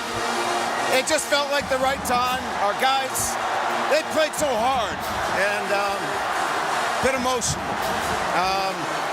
I just love the way our guys competed, and I didn't want to keep going in overtime. Just felt like it was the right time to try to win the game. You make a great play call there. What was in your mind when you made that play call? Wanted to get 5 on the edge. He's, you know, you put him on the edge, good things are going to happen. Made a great decision. The 2 freshmen played so great today. Taylor made 2 big plays for us. I'm so proud of our players. And this crowd, unbelievable. They've made such a difference today. Amazing. Coach, I see the tears welling up in your eyes. That is not your personality. Why does this matter so much? It's just to come here and restore the pride and tradition of this program just means so much. And I've been welcomed down here, and it just feels so good to return the faith and trust that they've given to me. How does this build the trust moving forward, getting a big win like this? Yeah, so now we got to make sure that it doesn't affect our preparation for Arkansas. We're going to enjoy this for 24 hours and get back to work and play a really good Arkansas team. Thank you, Coach Kelly. Thanks, Holly. Appreciate it. Jaden, I've got you right here. Maybe the biggest run of your young life. Tell me what you did on that first zone play in overtime. The coaches called the play. I knew I had to make a play. You know, my teammates did a great job blocking. I give all credit to God, you know, putting me in this position. I can't be more blessed. Great block by Josh Williams, you know, free me up. You know, we won the game from that. What went through your mind when Coach decided to go for it and try to win this game and not tie it? What did you think when you got the play call signaled in? Man, I wanted Coach to go for it. You know, I just shows the trust he has in me. You know, game on the line, he knows I'm always step up, you know, make a play. So I'm very appreciative of Coach for that. It wasn't just this play, this overtime. You had to have another game-winning drive. 5 minutes left to play in this game. How did you have the composure down the stretch? Yeah, that's just me, you know, always being cool, calm, you know, collective, you know, and I give all thanks to God, you know, putting me in positions like this. You know, I'm blessed. You know, I wouldn't change it for the world. The fans have rushed the field. People are losing their mind here. What does this win do for you and your football team to build confidence in what Coach Kelly's building? Right. You know, Coach Kelly knows what he's talking about, you know, building the confidence. You know, we got more games to go, but, you know, we're going to celebrate this one. Thank you, Jaden. Thank you. Both guys talked about their duels in Pop Warner, and just like then, it was Jaden Daniels coming on top against Bryce Young. Wow. Look at this scene, bro. I mean, look at this. By the way, Jaden Daniels has come a long way from Tempe, Arizona to this scene. They had a rough year a year ago. Sun Devils. Here's the touchdown to set up the game-winning two-point try. Yeah, this is a great throw. Get him on the edge, get him to the corner, and the freshman, Mason Taylor, makes the catch, who had such a big night. Young man out of St. Thomas Aquinas gets to the corner, and Brian Kelly, we first guessed, whether he got that or not, I would have applauded the effort, considering where LSU's been this year, early in the year, to where they are tonight, now controlling their destiny to win the West, get to Atlanta. Nick Saban obviously frustrated that they weren't in position to make a play, but give Brian Kelly all the credit, man. And a second loss will, by all accounts, remove Alabama from the playoff consideration, considering what Brian Kelly inherited when he walked in here. Yeah, they won a championship here 3 years ago, but the roster was depleted. Like 39 scholarship players. It was a mass exodus after the bowl game. Yet, people gave him a great chance to get the glory back here, but not this quickly. Oh. Here's how Chris Rule described it on the LSU radio network. Alabama can't get the players off the field. They just got him off. They had 12 on the field. Here we go. Snap to Daniels. Sprint out. Throw to the right. Caught. Right corner of the end zone. Mason Taylor. Tigers win. Tigers win. Hey now. 32-31. And the fans storm the field. Wow. That's the word. Wow. Brian Kelly says we're going to win this. Wow is right. 8 lead changes in the game after halftime. What a decision, and the trust in his quarterback and his offense rewarded there at the end. Yeah, and to see him emotional, if you don't know Brian Kelly, that is incredibly rare to see him get choked up like that. I think it's because he's so proud of his team. He believed in them. He went with the call. The players, by the way, tonight is not just a big win. Him deciding to go for that call, that's another way of winning this team over. And look out for the Tigers. They are right now in control of their own destiny to get to Atlanta and keep their hopes alive of winning an SEC championship. Win the team over. Win the state over. Win everybody. That's what I'm talking about. I'm talking about the program, not just this year, but moving forward. Oh, my God. I'm never going to forget that. That was a monumental call for the program of the future, not just winning 32-31. And Jason Taylor's son, the NFL Hall of Famer, Mason, a huge part of this win tonight, and makes the game-winning catch. This is the cut. Yeah, the touchdown run. Some great blocks. Taylor was involved in that. Incredible block by Jared Jenkins, who's known for his blocking, and then the two-pointer. Get the ball out, fifth step, give the young freshman a chance to get to the corner, and he does, and now he's with his mom. I mean, he's living a dream, man. Wow. Crying on his mom's shoulder. And LSU is in charge of the SEC West and not out of the playoff hunt. What a classic. Unforgettable evening in Baton Rouge. 32-31 in OT. Bill Bunnell produced it. Derek Motley directed. Tremendous job by our crew. For Kirk and Holly and Bill and the Bear and Marty. So long from Baton Rouge. Hope you enjoyed it. ESPN thanks you for watching this presentation of the Southeastern Conference.